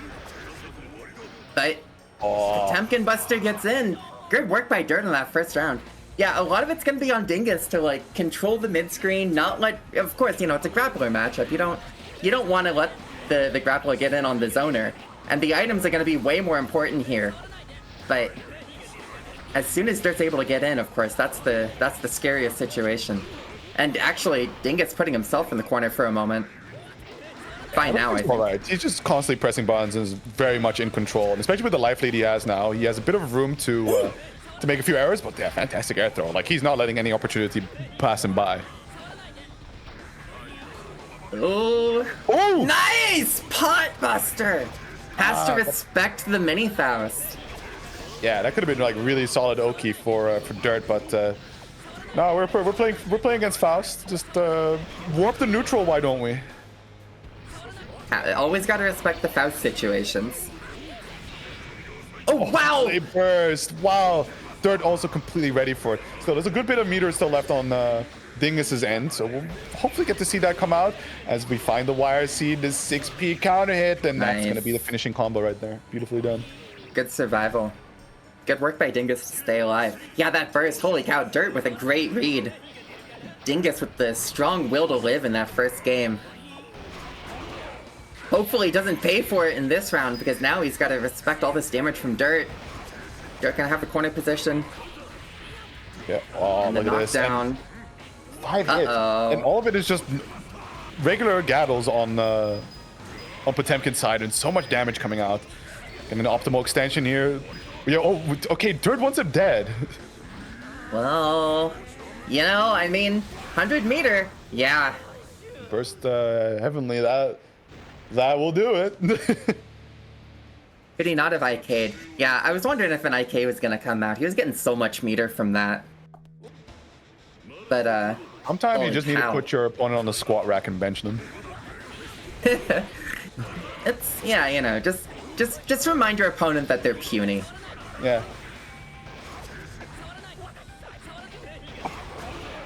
Oh, the bomb. Oh! Good try on the flick. That's kind of the fun thing about Potemkin. It's like you try to get that flick and you mess it up, but you still have enough health that you're kind of like, yeah, it's fine. Yeah. Ooh, good pressure here. Finds the knockdown. Trying to create a little bit of space here as yeah, fantastic Faust there. That's just okay, but the hammer fall. Little extension there. Pushes damage even further. Okay, interesting. Interesting round. Doing a couple frame kills in between there, but not enough to kill just yet. However, just needs one solid touch to finish the job here. However, how right hammer? Yeah. Okay. Yeah, if you saw that Eternal Return trailer, Potemkin's only got 80 stun resistance, so if a couple of hammers hit Potemkin, we could see a stun pop out. Yep. Oh, good blocks. No punish though. Ooh. But Dingus did not have to do all that, right? Like jumping over the slide head and immediately going for the J2K cancel. That just needs to flex his stuff, really. Oh! Oh no! Nice try on the bomb bag, idiot. Get busted. Oh, UPB. Well, good fight out by Dingus here. Oh, good blitz. Loses the blitz war. 2-0 now. Yeah, that hit so late into the blitz as well. Like, definitely, Dingus was aware that it was happening, but just had the timing wrong ever so slightly and put him into just a very annoying RPS that he would rather not want to deal with.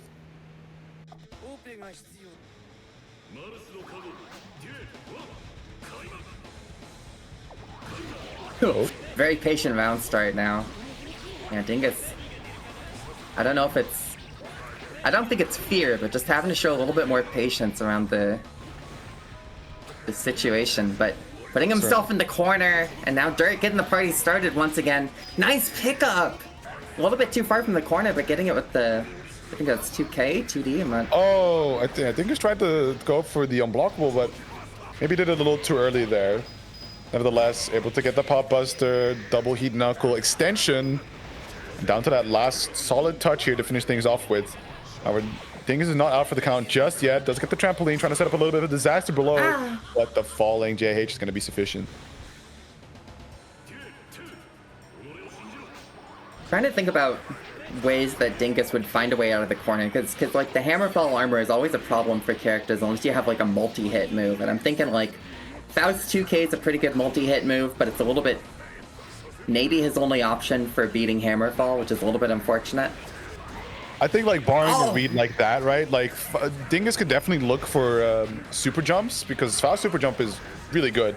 Starts really low to the ground in his pre-jumps and then goes really high up, but of course, you know, Dirt's just really locked in on the lockdown aspect of the pressure right now, is to not give him any chance to escape.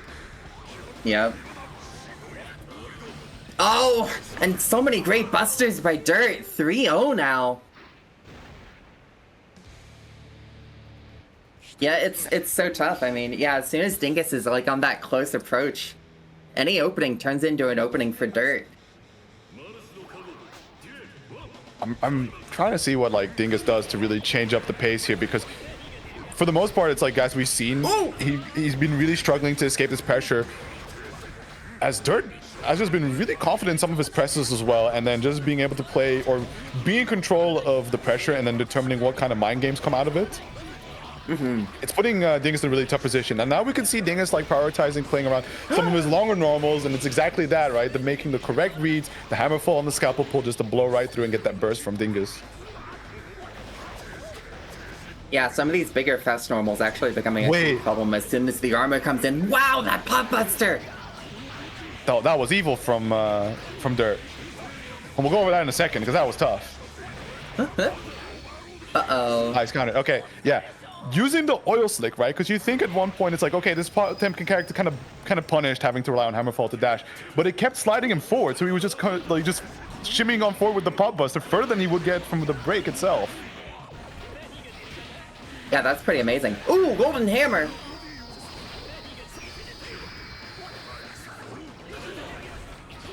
Good touch here. Dingus with the first chance in a hot minute. Oh my god, donuts! Why is Drake getting all this food? Ooh, hold on.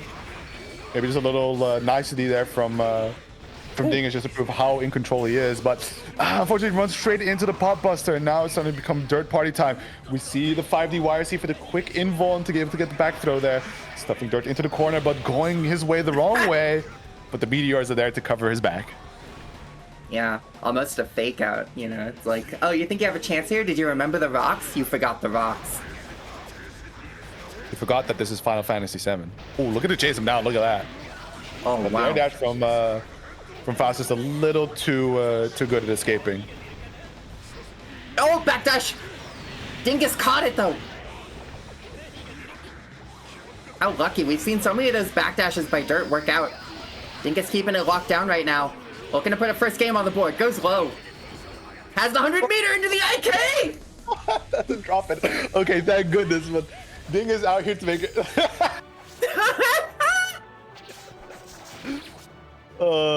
These two. 3-1. Dingus putting the game on the board in the most fantastic way possible.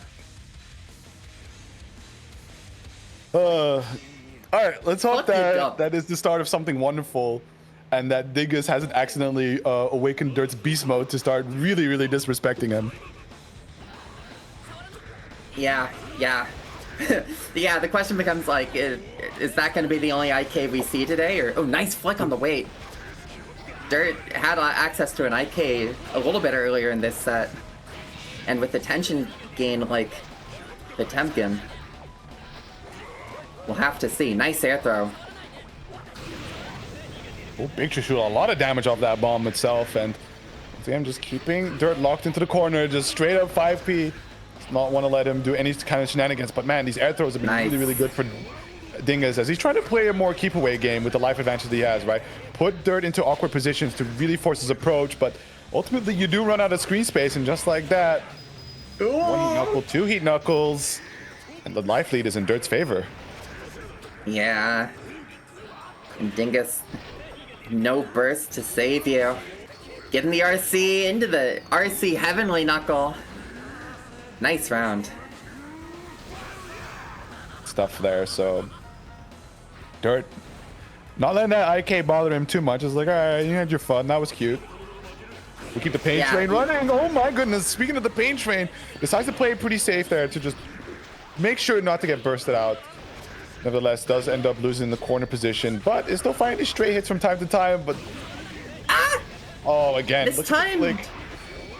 And getting also the double up, right? The explosion hitting into that Trishula as well. Dirt trying to burst out, like maybe feeling some kind of pride after getting hit by that second bomb, but I don't know if that burst was the right call. Dingus taking another round. Pride trying to clean up the deficit. Yeah. Sometimes it just gets the of you, right? I'm only human after all, you know? Sure. Absolutely. We all are. 80 stun resistance. Oh, 5/7. Oh. Yeah, good luck. Oh my god. Oh, the flower! I don't know, but I think he's really feeling himself super in control now. But there's the Hammerfall RC. It's going to scale the damage a little bit, but it's all about starting the pressure as much as you can. Trying to get this Hammerfall break pressure going as well, but Dingus is immediately just prioritizing moving out of the way. Because the life lead that he has. It's going to pull him in.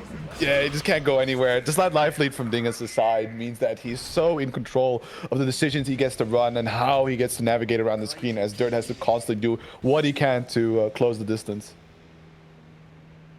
Yeah, it's, you know, well, yeah, because at the beginning I felt like the momentum was going to be set by Dingus controlling this mid-screen, but a lot of it has been on Dirt's pace as he gets the close range advantage. But Dingus is starting to feel a little bit more in control, perhaps, getting these last two games. Oh! Very clean punish Good there. pogo. The anvil. See the Gigantor. But yeah, the multi-hit, the low, quick little combo. Unfortunately drops it, but just standing on the pogo, able to get himself a lick into the RC. Not gonna quite kill just yet, but this is a really, really tough situation for Dirt as, yeah, just the last mix-up to get him. Not gonna go bursting at all to try and conserve it for the next round. Yeah, definitely the right call there. They're just kind of a Faust round. Oh, bursting out immediately after the blocked hammer fall. Trying to keep the momentum going here. Oh, good trade for Dirt. Oh, wow. I think the slide hit there by the mini Faust actually just hampered his movement quite significantly. But Dingus also going quick for the quick burst there. Does not want to grant any momentum, especially the corner position. But look at the chase down there. Able to catch him with the throw coming out of the back dash. And a conversion off the trampoline. Yep. Fantastic stuff there. Yeah, Dingus was very mindful when the jump pad came down to immediately go to the air there. Oh, but Dirt has a chance here. Good block on the 5D. Yeah, has to RC that. Can't get the pot buster. Threat of burst on deck for Dirt. And the dead angle is a little bit too far. Oh.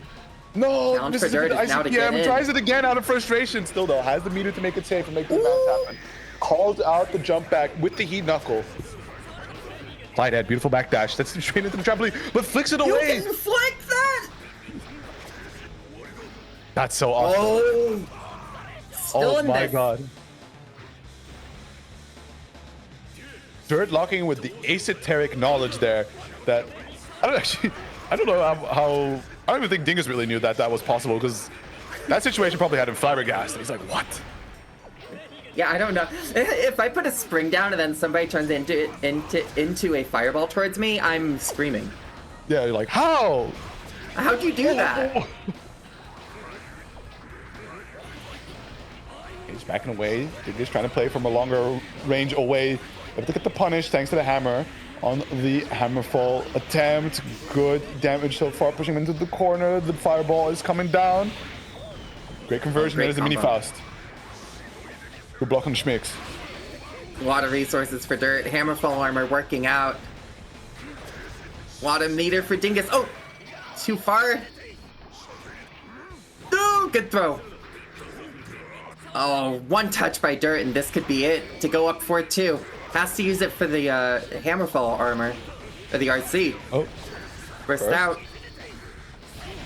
Oh! Ooh. What a trick to save in the back pocket. We have not seen that the entire set thus far. The unblockable from Faust and finally breaking it out in the final situation.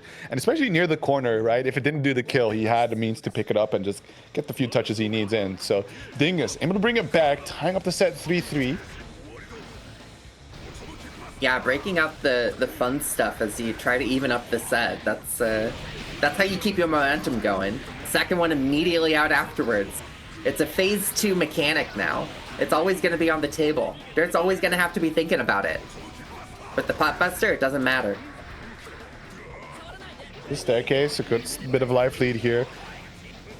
Great pokes, however, unfortunately doesn't quite hit the link off the scalpel pull there, but has the bomb out. So Dirt finds the flick. Trying to find the anti-air, but really just air stalling it for so long. Yeah, great air stall by Dingus. Controlling the space really well. Ooh.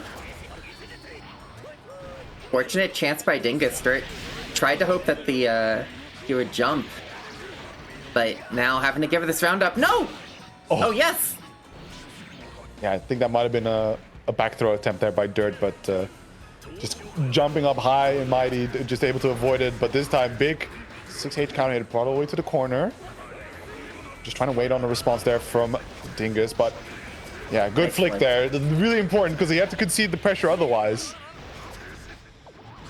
Yeah, that was perfect timing by Dirt.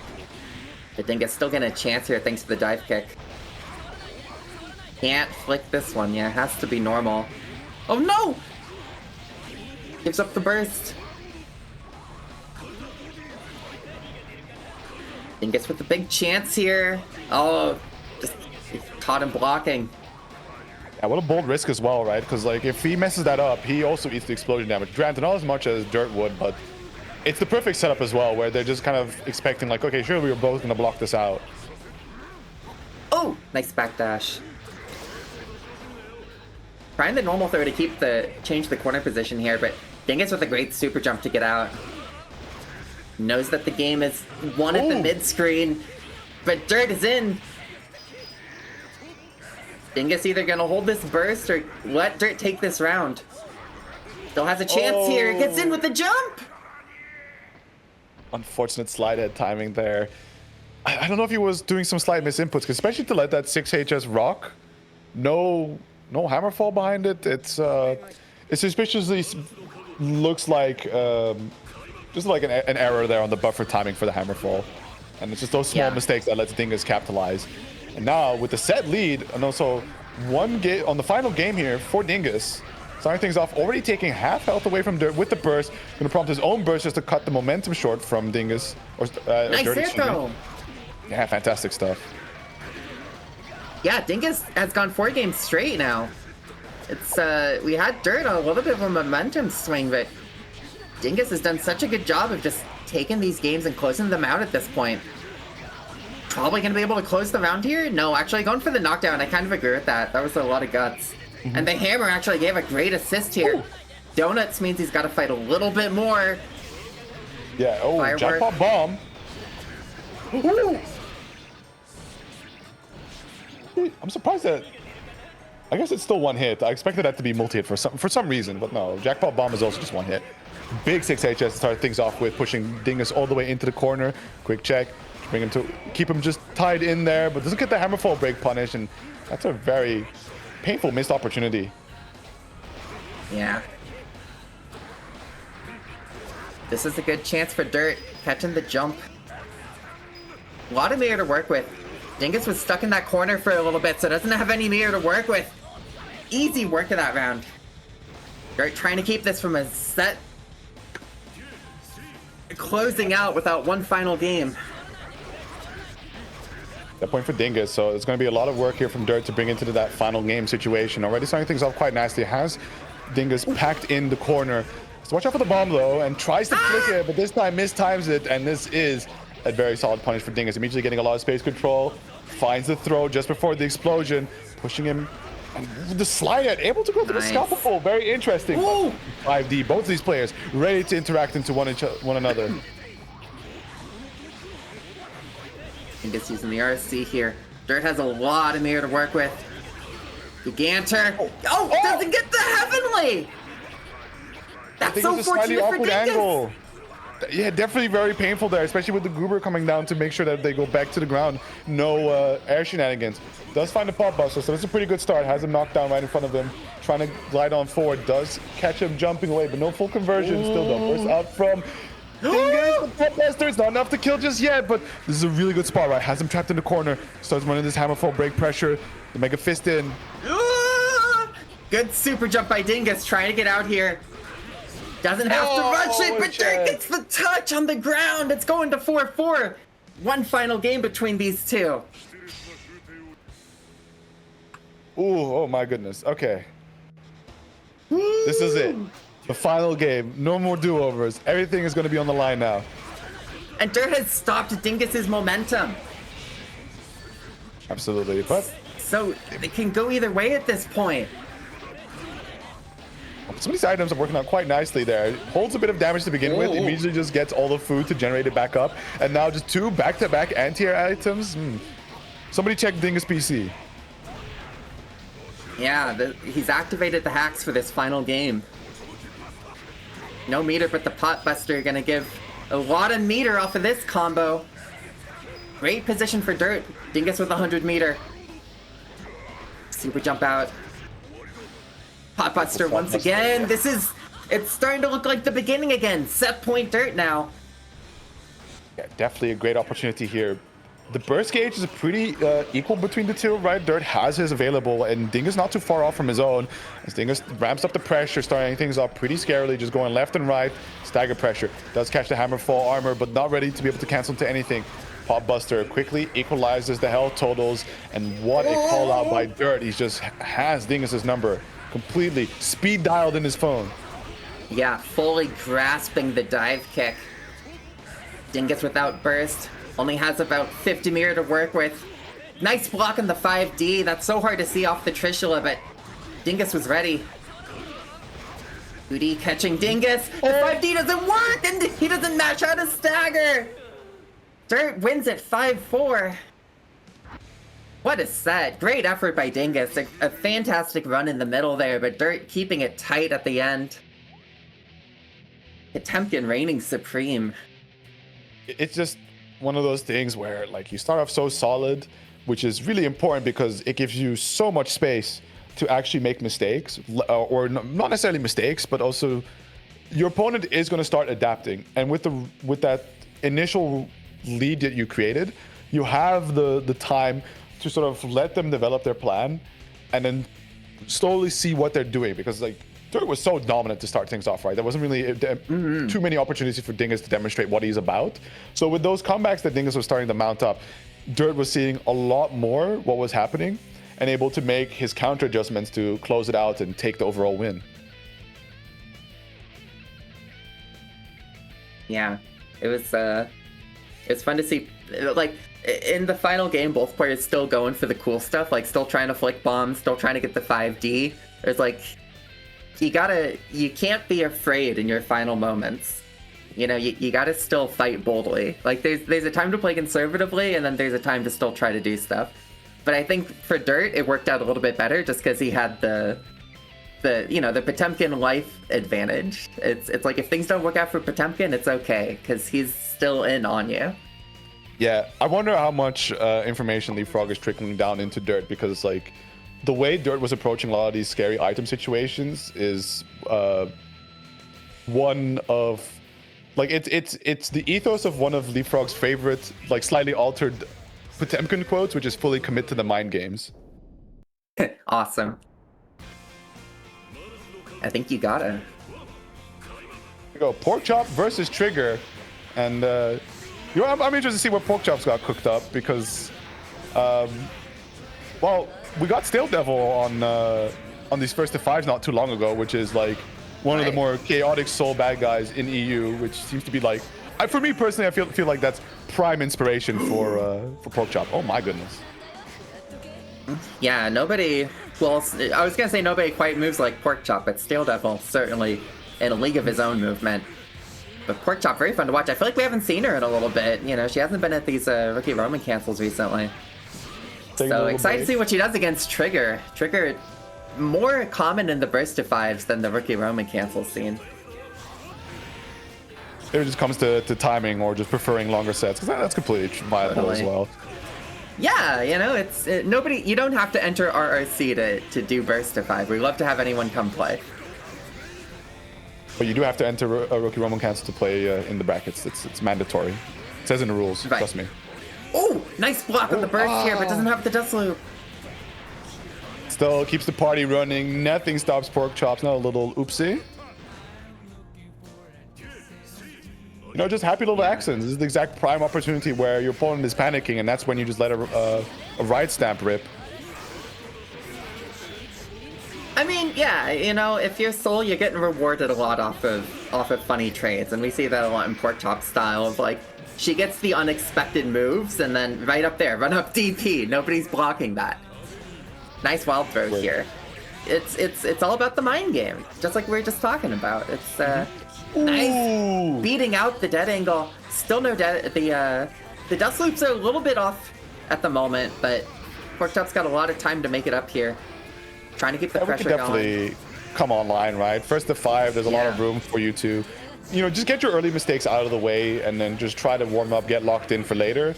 As we can also see some, man, that is so unfortunate for Trigger. That's two dead angles in the same round, losing out, but fantastic air throw, made up for it. I believe in your skill, and just like that quick triangle dash reset, Trigger able to close out that first game. Yeah, pretty good stuff by Trigger. It's had the offense going, and then that's the thing about Eno damage. It's like as soon as it gets started, you just you don't need a lot of it to get things done. Oh, but certainly not. Oh, 6P. A lot of great counter hits for Porkchop in this round.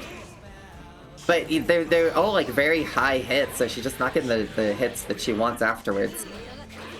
But trying to keep it. You know, I mean, if you keep winning scrambles, you're gonna get an omelet. That's for sure. Oh, very nice. I don't know about that burst. Maybe she might be a frustration burst. Shit happens. I do agree. It's a very, very poor burst that anybody should rightfully be scolded for trying to do. But sometimes the emotions get the better of you. Well, absolutely. Crowd the Viper. I mean, it's the original Stroke, right? Mm-hmm. Right there, it beat out Stroke. That's what it's about. It's faster, it's better. Ino's got nothing. Yeah, oh. Nice DP. Doesn't use the RC to kill. He only playing a little more game. Oh, party time, let's go. What are we doing? Wait, what? Did she get out? Oh, not quite, but still, this is a very scary situation. Yes, Hell beast. yeah. Yes, beast. Oh my goodness, yeah, just That was way better than RCing. Never mind, Porkchop. You do you. You do you, right? DI just fucking gun blazed them to death. It's awesome.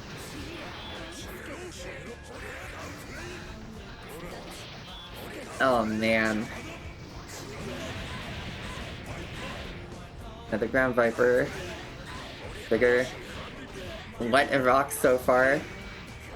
Porkchop some. Oh, I like that burst. Trying to keep the momentum going here. And yeah, it's like working out great. Doesn't quite get the dust loose, but really what's been working out quite well for Porkchop despite not... okay, that was very still devil coded. I like this. I like this. She's been paying attention. This is good. But yeah, despite the mistakes that she's making on these dust loop combos, she's very... aware of the error that she made and is straight away back into the scramble, just making sure to not let Trigger escape the situation.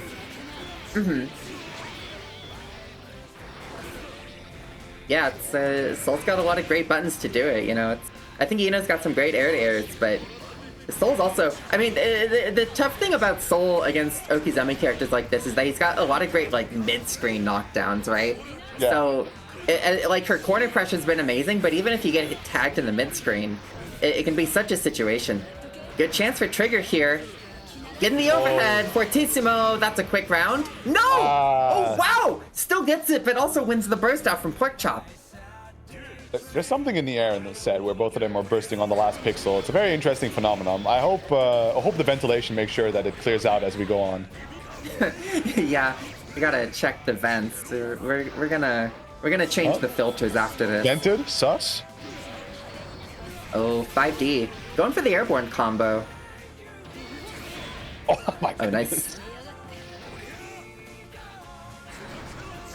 Oh, 5K. 5K is such a good anti-air. Fortunately, jump straight into the note. Where we can just see one another swanging, and we just get these DPs keep on ripping. Oh, party time. Let's go. Big explosion on the screen. We are going crazy. Nice dead angle. Okay, no, this time it was... Good block on the tail. Okay, I get the punish. Porkchop's down. Trigger's got the kill. No, the Fortissimo! It was too far! Hold up, Porkchop, look at this. The aggression, the chase down, able to find the knockdown. Quick gunflame YRC doesn't quite hit, and is able to get the late end as the dust loop, it checks out, and the GP just to make sure things are guaranteed. What a clutch by Porkchop, making it 2-1, taking the lead. Good clutch by Porkchop. Trigger, I'm sorry. What did I do? My curse. Commentators are I didn't know the power I have. I feel like Cassandra, except I'm like anti-Cassandra. You need to start talking in like onigiri recipes. JP staircase, down we go. Yeah, the jail. I like that VCL by Trigger. Wake Up VCL's pretty good, it goes airborne really quickly. It's if they don't have real meaty setups, you change the tide really quickly. Oh! Super jump, almost certainly not what she wanted. Yeah, a little too Chance spicy for Trigger there. here. And Trigger should find the kill here. I'm surprised to let it go because so much meter on. Like, why would you let Saul go with so much meter? Poor Chop.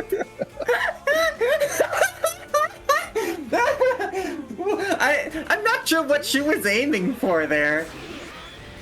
She just went we ball now because like it was definitely a very, very tough comeback to make happen. So might as well have a little fun with the meter you do have.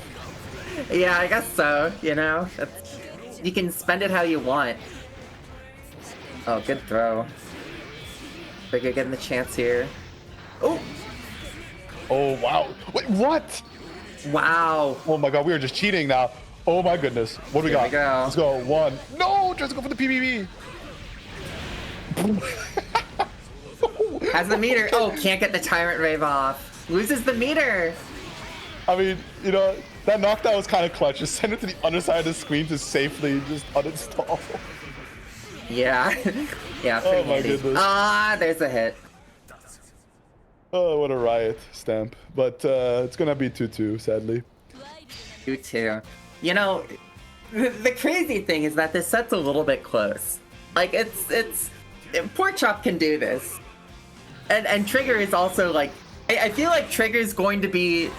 I feel like Pork Chop's the underdog, just in my heart. I don't know why. I think it's just the way she plays. I mean, yeah, fair assessment. I think what's really interesting here is that, like, Trigger's definitely just trying to play some Xrd, and then Pork Chop is... Yeah. Yes. Yes. Yeah, that's very much it. It's that Trigger is playing Xrd and Pork Chop is playing... Yeah. Full stop. She playing. Trigger here with a beautiful little sequence setting up the TK note. Doesn't quite land the mix up nicely, but still able to capitalize with the projectile dust there. And just a really solid round all around. Yeah, good round by Trigger. Stroke beating out the far slash here. Good opening. Oh. There's the burst. Pork Chop has the corner position, trying to keep that jail going with the JPs again. And Pork Chop's corner control has been so good. Like she really knows. Oh wait, what's the plan here? Yeah, you gotta block this one, but still, we're in a very scary position. Look at this explosion. Just the run up, the aggression. The wild throw is gonna work out this time. Don't drop your combo. Keeps it nice and simple. And just look at the damage. Uninstalled, nice and safe. You know, I'm a bad install super lover. Yeah. Only that Dragon install is actually a good install. Well, Dragon install is an awesome install. It at least changes the BGM, so it's better than Chroming Rose. That's called Soul. Bad guy. As we can see that Trigger is doing what he can. Does get a little OS air throw, baits out the DP, and ooh, the resetty spaghetti as well. It's something about it to me is the way that Pork Chop is going into Dragon install and converting for less than like a normal RC combo would have done. It's about the message, you know. So it's about the message. I understand that 100%.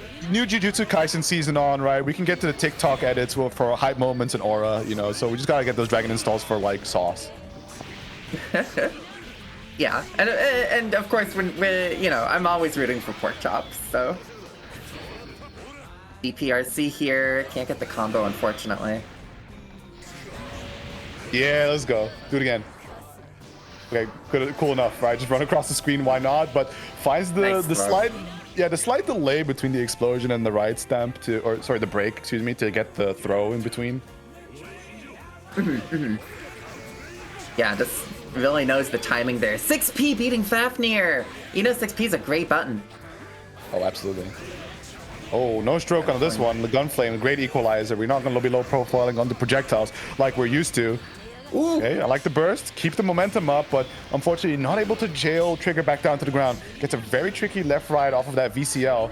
However, not too solid of a knockdown, so Panics tries to break away, but man, look at the aggression. Pork Chop just turns up the heat. Doesn't get the next look, sadly. Turning up the heat, but unfortunately the recipe is missing a few ingredients. Yeah. And unfortunately back to mid-screen now, getting hit by the note. Pork Chop's got unfortunately these boiled chicken combos, so hope she does season the beat a bit later. No, Pork Chop's combos are seasoned as hell. She's just dropping the combo, you know? It's like if she'd get the dust loop, I believe in it. I know she's got that flavor. Right. So it's like all the pre-prep, but just undercooked it. It's just raw. Yeah. Combos just aren't quite coming out of the oven right now. No, it's like you thought you'd make a really cute cookie-shaped thing, but it just came out as a blob. Very sad. Good catch. Nice air throw though. Put him back into the corner, but Pork Chop, not to be outdone, immediately going for the DP, excuse me, bursting out from the blitz. Now just trying to find any hit and just dancing around with all these dive kicks and full screen kicks. And how many more kicks can you fit into a kit, really? It's is Ground Viper a kick because it's a low? I guess not. He's kind of head. No. It would be really funny if he found a way to kick with it. Yeah. Oh, getting the knockdown here. 100 meter. Yeah, just dead angling out of the Fafnir there. Oh, nice. Beating the dive. Oh. Good attempts there, but unfortunately, reversal super here. As that's painful. Yeah, that could have been a really good Ground Viper if the hits connected, but sadly that OTG hit and then the last portion just being a glorified DP. Prime moment to be punished, and that puts Trigger here on set point. Yeah, it's unfortunate. It's Porkchop's offense. She wants burst, I think. She was kind of dropping that combo super early, hoping that Trigger is gonna burst out. I think at some point you just gotta take the damage and just let the burst come when it does, you know? Yeah, finish your food. 100%. Oh, nice. Nice DP. Good. All right, here we go. Tough. Oh, it's okay. She's still in this. Oh! No! Oh dear. Eno moment. All right, hopefully Porkchop's not phased by that, you know? That's just kind of the cost of playing against Eno sometimes. Still has 25 meter to work with. Good block on the JD, but no punish. Oh, hold on, one last hit. Has 50 meter, but alas. Just the pressure was too much there by Trigger. Finishing it off 5-2. Good effort to Porkchop. Good stuff to Trigger. That was, yeah. You know, a lot of... they say that you can't compliment Eno air throws because, like, they're just doing JH anyways, and, like, that's true, but you really saw the air throws come out there of, like... Yeah. Just... Like, Porkchop was just kind of getting caught in a lot of stuff. She had some good offense. I mean, the wild throws were hitting. She was trying very hard at the strike throw pressure, and the throws were getting redeemed. But unfortunately, the drops were adding up to a lot of missed opportunity for damage. And Trigger just had way more combos, and the mid screen game was way more advantage to him in a way. Yeah, it's a tough one for sure, and I don't know. Like on Porkchop's side, like she has demonstrated that she can like tap into some fundamentals, right? Like clean up the soul when needed. But I felt like for this time she decided to go for the real for fun angle, and especially paired with some of the drops on like what could have been some really solid combos, which we have seen Porkchop land consistently in the past. It's yeah, just a very unfortunate conclusion to all this, but. We're going to go into the main event, right? The main feast. Two unks facing it off against one another. Large Lad versus Leapfrog. Two giants in the EU scene. It's but this is like not a fun matchup for Chip, right? I mean, it's probably not a fun matchup for either character, but for Chip especially, it's like, look, we're 10 seconds in and Large Lad's lost 50% health. Listen, with Pixie characters, it's like, whoa, heavy damage character plague be upon thee, right? So you'll have your moment in the sun where you get to do some really fun things, control a lot of space, do your very funny four-way mix-up, but at some point, right, the meter runs out, Potemkin does get his hits in, and you're going to hold massive damage. So it's on Large Lad to make sure to get these kills in before that meter, the invisible meter runs out. Yep. Oh, nice mash on the armor. Yeah, we saw the Potemkin armor coming in against Dingus. Very different matchup here where Chip's got so many mashable buttons, stuff like 5k, 2k, a lot of options to break the Hammerfall armor here. Large Lad doing a great job of controlling the neutral space right now. Oh, couldn't catch the backdash with the Gamma Blade! And Leapfrog gets Large Lad's backdash with the 6H. Yeah, what a crazy read there. But for sure, it's all about just keeping up the momentum here for Large Lad. Doesn't quite get the extension off of the Rekka 1 hit there. As we can see Large Lad like gets some slight life advantages and just plays it very slowly, right? Trying to find his opportunity to strike because he understands that if he goes a little too overzealously with his options, he ends up holding some really big damage. Yeah, the patience from Large Lad. So critical. Nice leaf grab here. Can't get a combo afterwards. Large Lad, or Leapfrog with 50 meter. Getting whiff punish though. There's a round for Large Lad. You know, that was almost how that last round went, too, just until Leapfrog got that touch, so... Yeah, certainly. It's like, all about the touch or not. The magic cheese touch, as Leapfroggers are trying to push it on forward, but yeah, like if you can't stay right on top of Chip and maintain that Oki space, like you give him the prime opportunity to slip away, and then you just go straight back into the blender. So Leapfrog really does have to pay attention, maximize every opportunity that he does find, but yeah, you can see that Large Lad is making this not easy at all. But there's the Pot Buster, and just look at that. All that hard work, not an instant. A bad burst. Look a little no punish, though. Yeah, the way there's no punish on that burst is actually so huge for Large Lad right now. Armoring through the Gamma Blade, but the YRC saving it for Large Lad. And I think Large Lad is someone who's typically a bit of a large lab monster, right? Like he's ready for situations, is what I would imagine. Oh, for sure. Like he makes up for his height with just the size of his brain when it comes to this game. Like the amount of effort he's put into just learning every single character. Like he's very effective at just Chip alone, but his understanding of every other character and a lot of the interactions available, like he's just a big ass. This is your own walking dust loop, really. Yeah. Yeah, absolutely. I see him in the Rookie Roman Cancel server a lot with like answers and stuff. Great blitz by Leapfrog, given the offense started here. Large Lad's meter, or his health, is all gone. The meter on Leapfrog's side. One touch away. Ah, wake up moment. Never mind. Pot Buster. Don't worry about it. What's that? I made 2 mistakes and died? Interesting. How curious. Nice anti here. Ah. Ooh, the low. Oh, it's just slightly outside of the 6p range, unfortunately, so not able to get that punish as Large Lad just keeps the heat up, making sure to never let him really escape the corner. But Leapfrog able to find some quick touches, and just like that, a little bit of space given, tries to back away, but the hammer fall just barely able to snipe him. Red RC wants to push the damage as much as possible, trying to chase him down, put him into the corner, looking for that 6k, but don't know really what the plan was there. A little bit of a Slayer cosplay, I feel. Yeah, the 6k going backwards there feels like it's not sure what happened. I feel like there's an OS dialed in somewhere, but... Or maybe a misinput too, like a special move. Oh, the Blitz getting beat out here. Leapfrog has burst to work with and a lot of tension pulse, but maybe just gonna give the roundup here. Actually, he gets one more chance thanks to pot defense. Oh, well, that's okay. Large Lad. Yeah, 2S is kind of goated. Yep. Yeah, it's really rough. It's like we really highlight the fact that he like needs 2 good touches to close things out. He's starting to get some really good reads here and there, but of course, like all in all, it just comes down to the fact that like the health is most certainly a resource here for Leapfrog, as he has to minimize the amount of hits he gets, but at the same time, right, like he can suffer a few because he does have to commit to some reads. Otherwise, there's rarely going to be an opportunity he's going to get a straight up clean punish on Chip.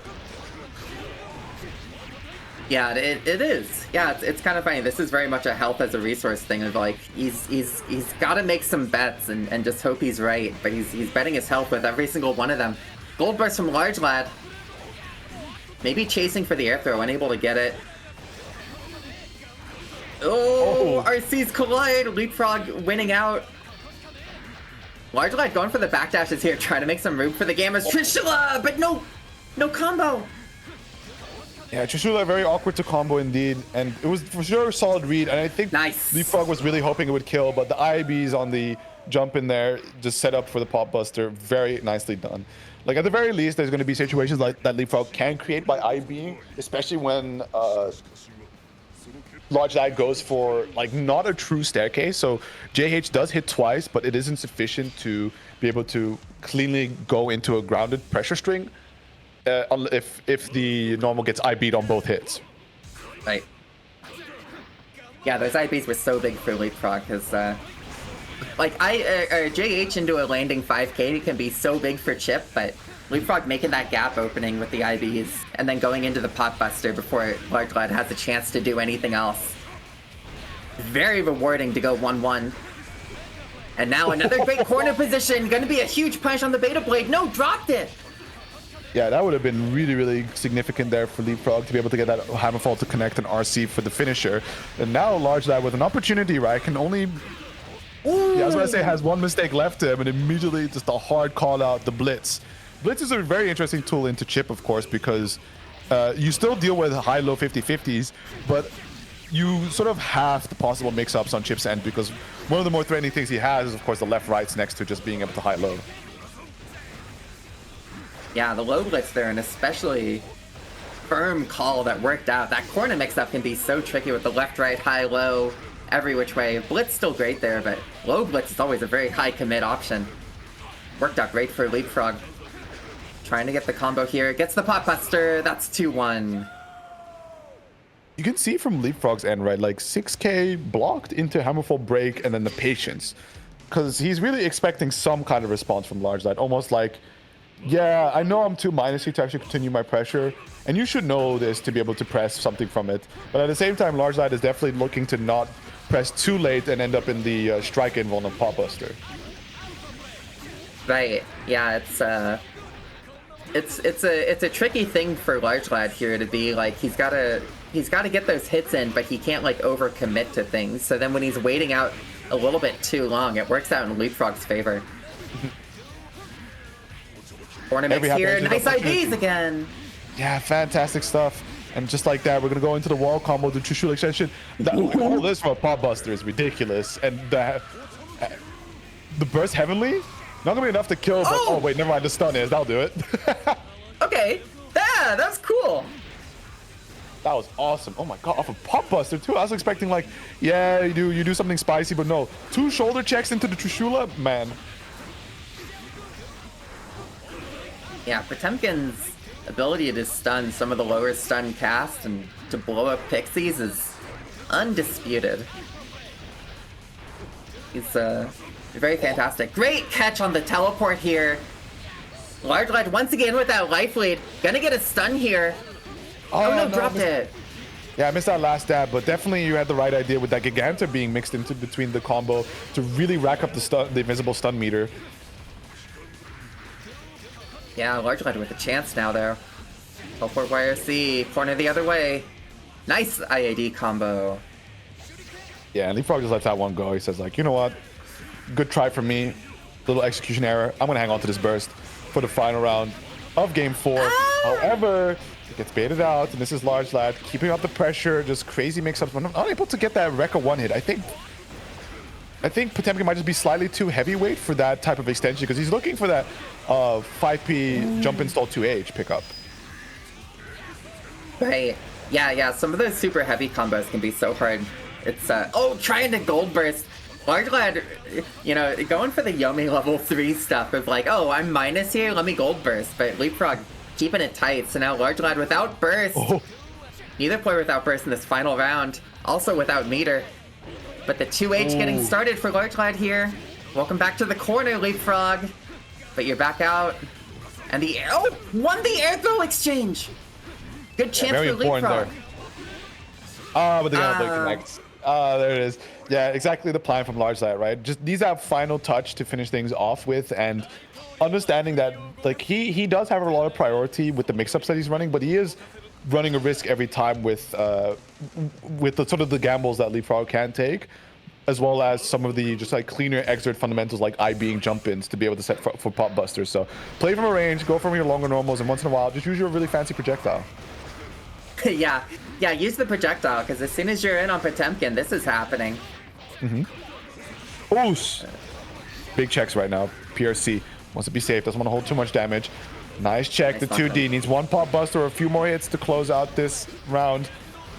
Ooh, had the combo there, Leapfrog. I agree with the burst there. At the very least, trying to stop a big chunk of damage and keep this life going.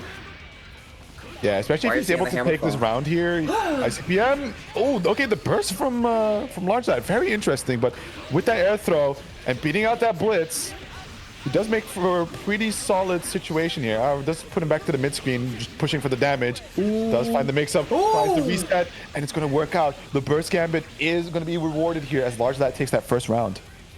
Large Lad confirmed as the hero. The hero burst working out.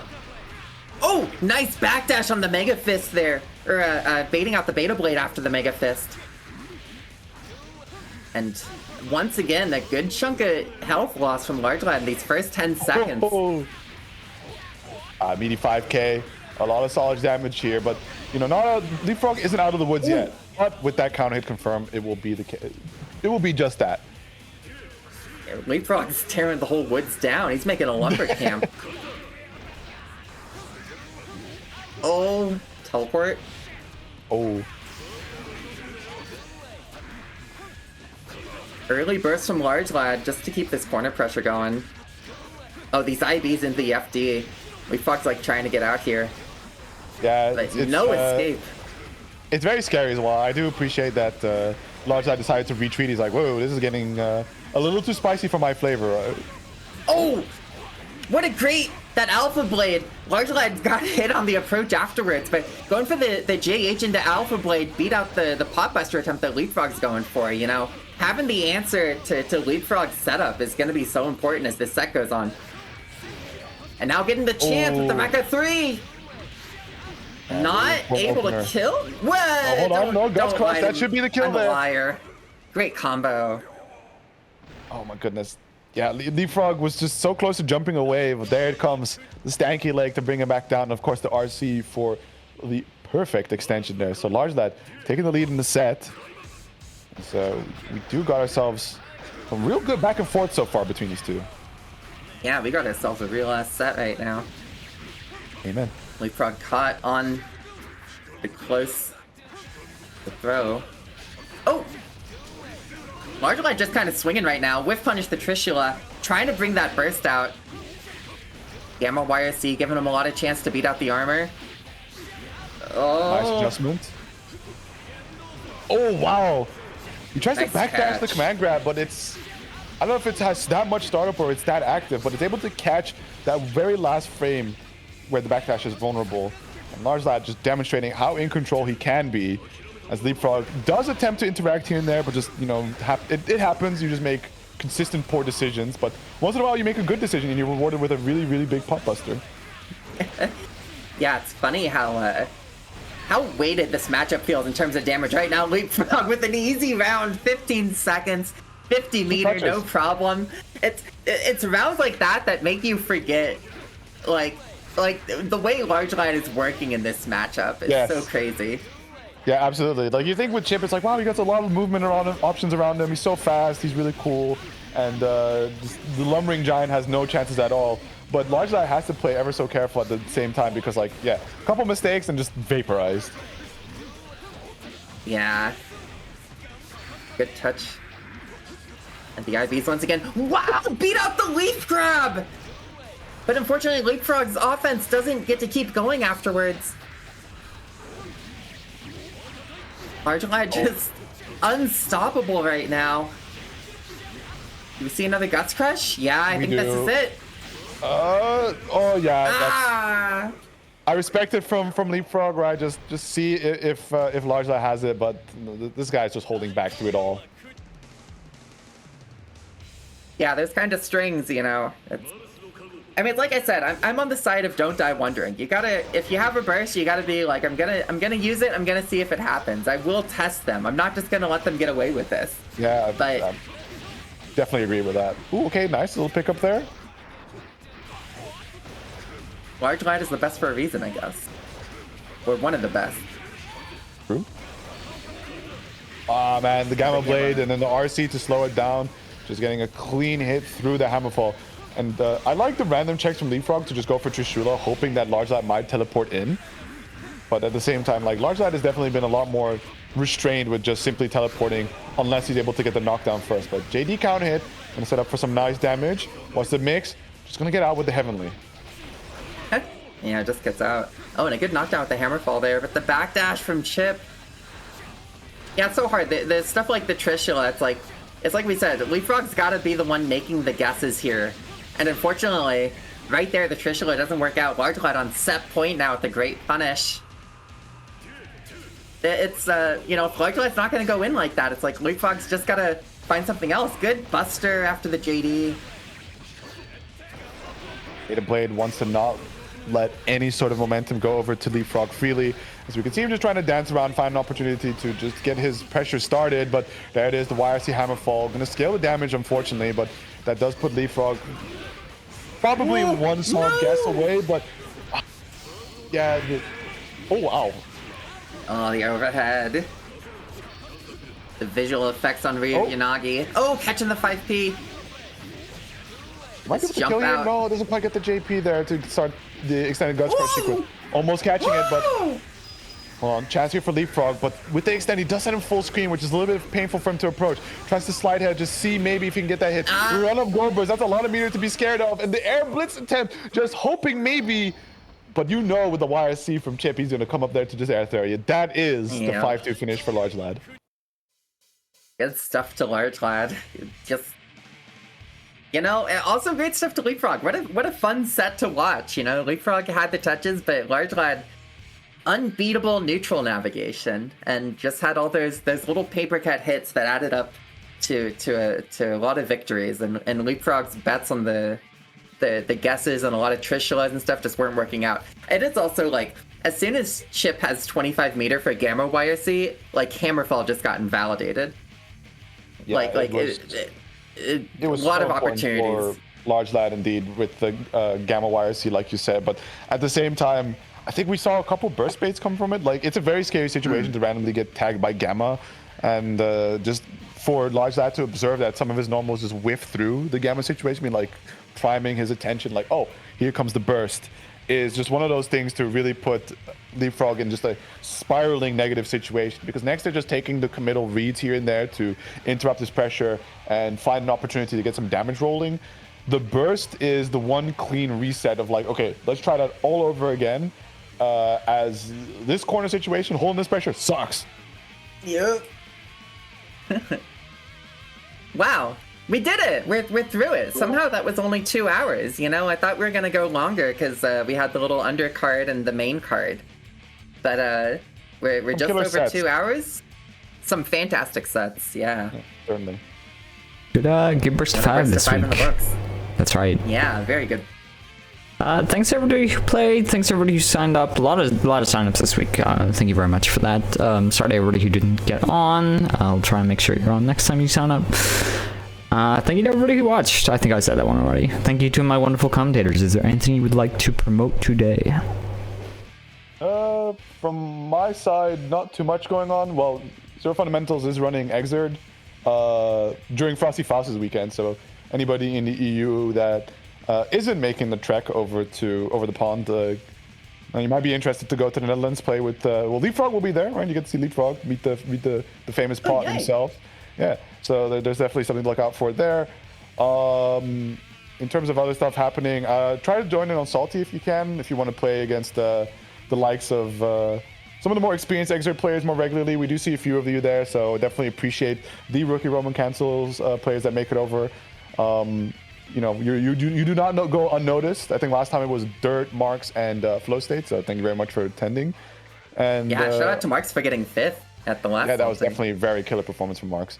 And I guess like, tomorrow, look out for GGXrd Step, right? It's going to be Big Leapfrog's one of his first times on commentary, I think. So I'm very curious at that development. So, you know, go give him a watch. Otherwise, join in, because I think GGXrd Step runs it a little differently, and the whole golden fish passed on to the other shores rules don't really apply, aside from Teddy's like personal ratings of it. So definitely check for those of you who are graduated and banished from a double limb bracket to hop on that.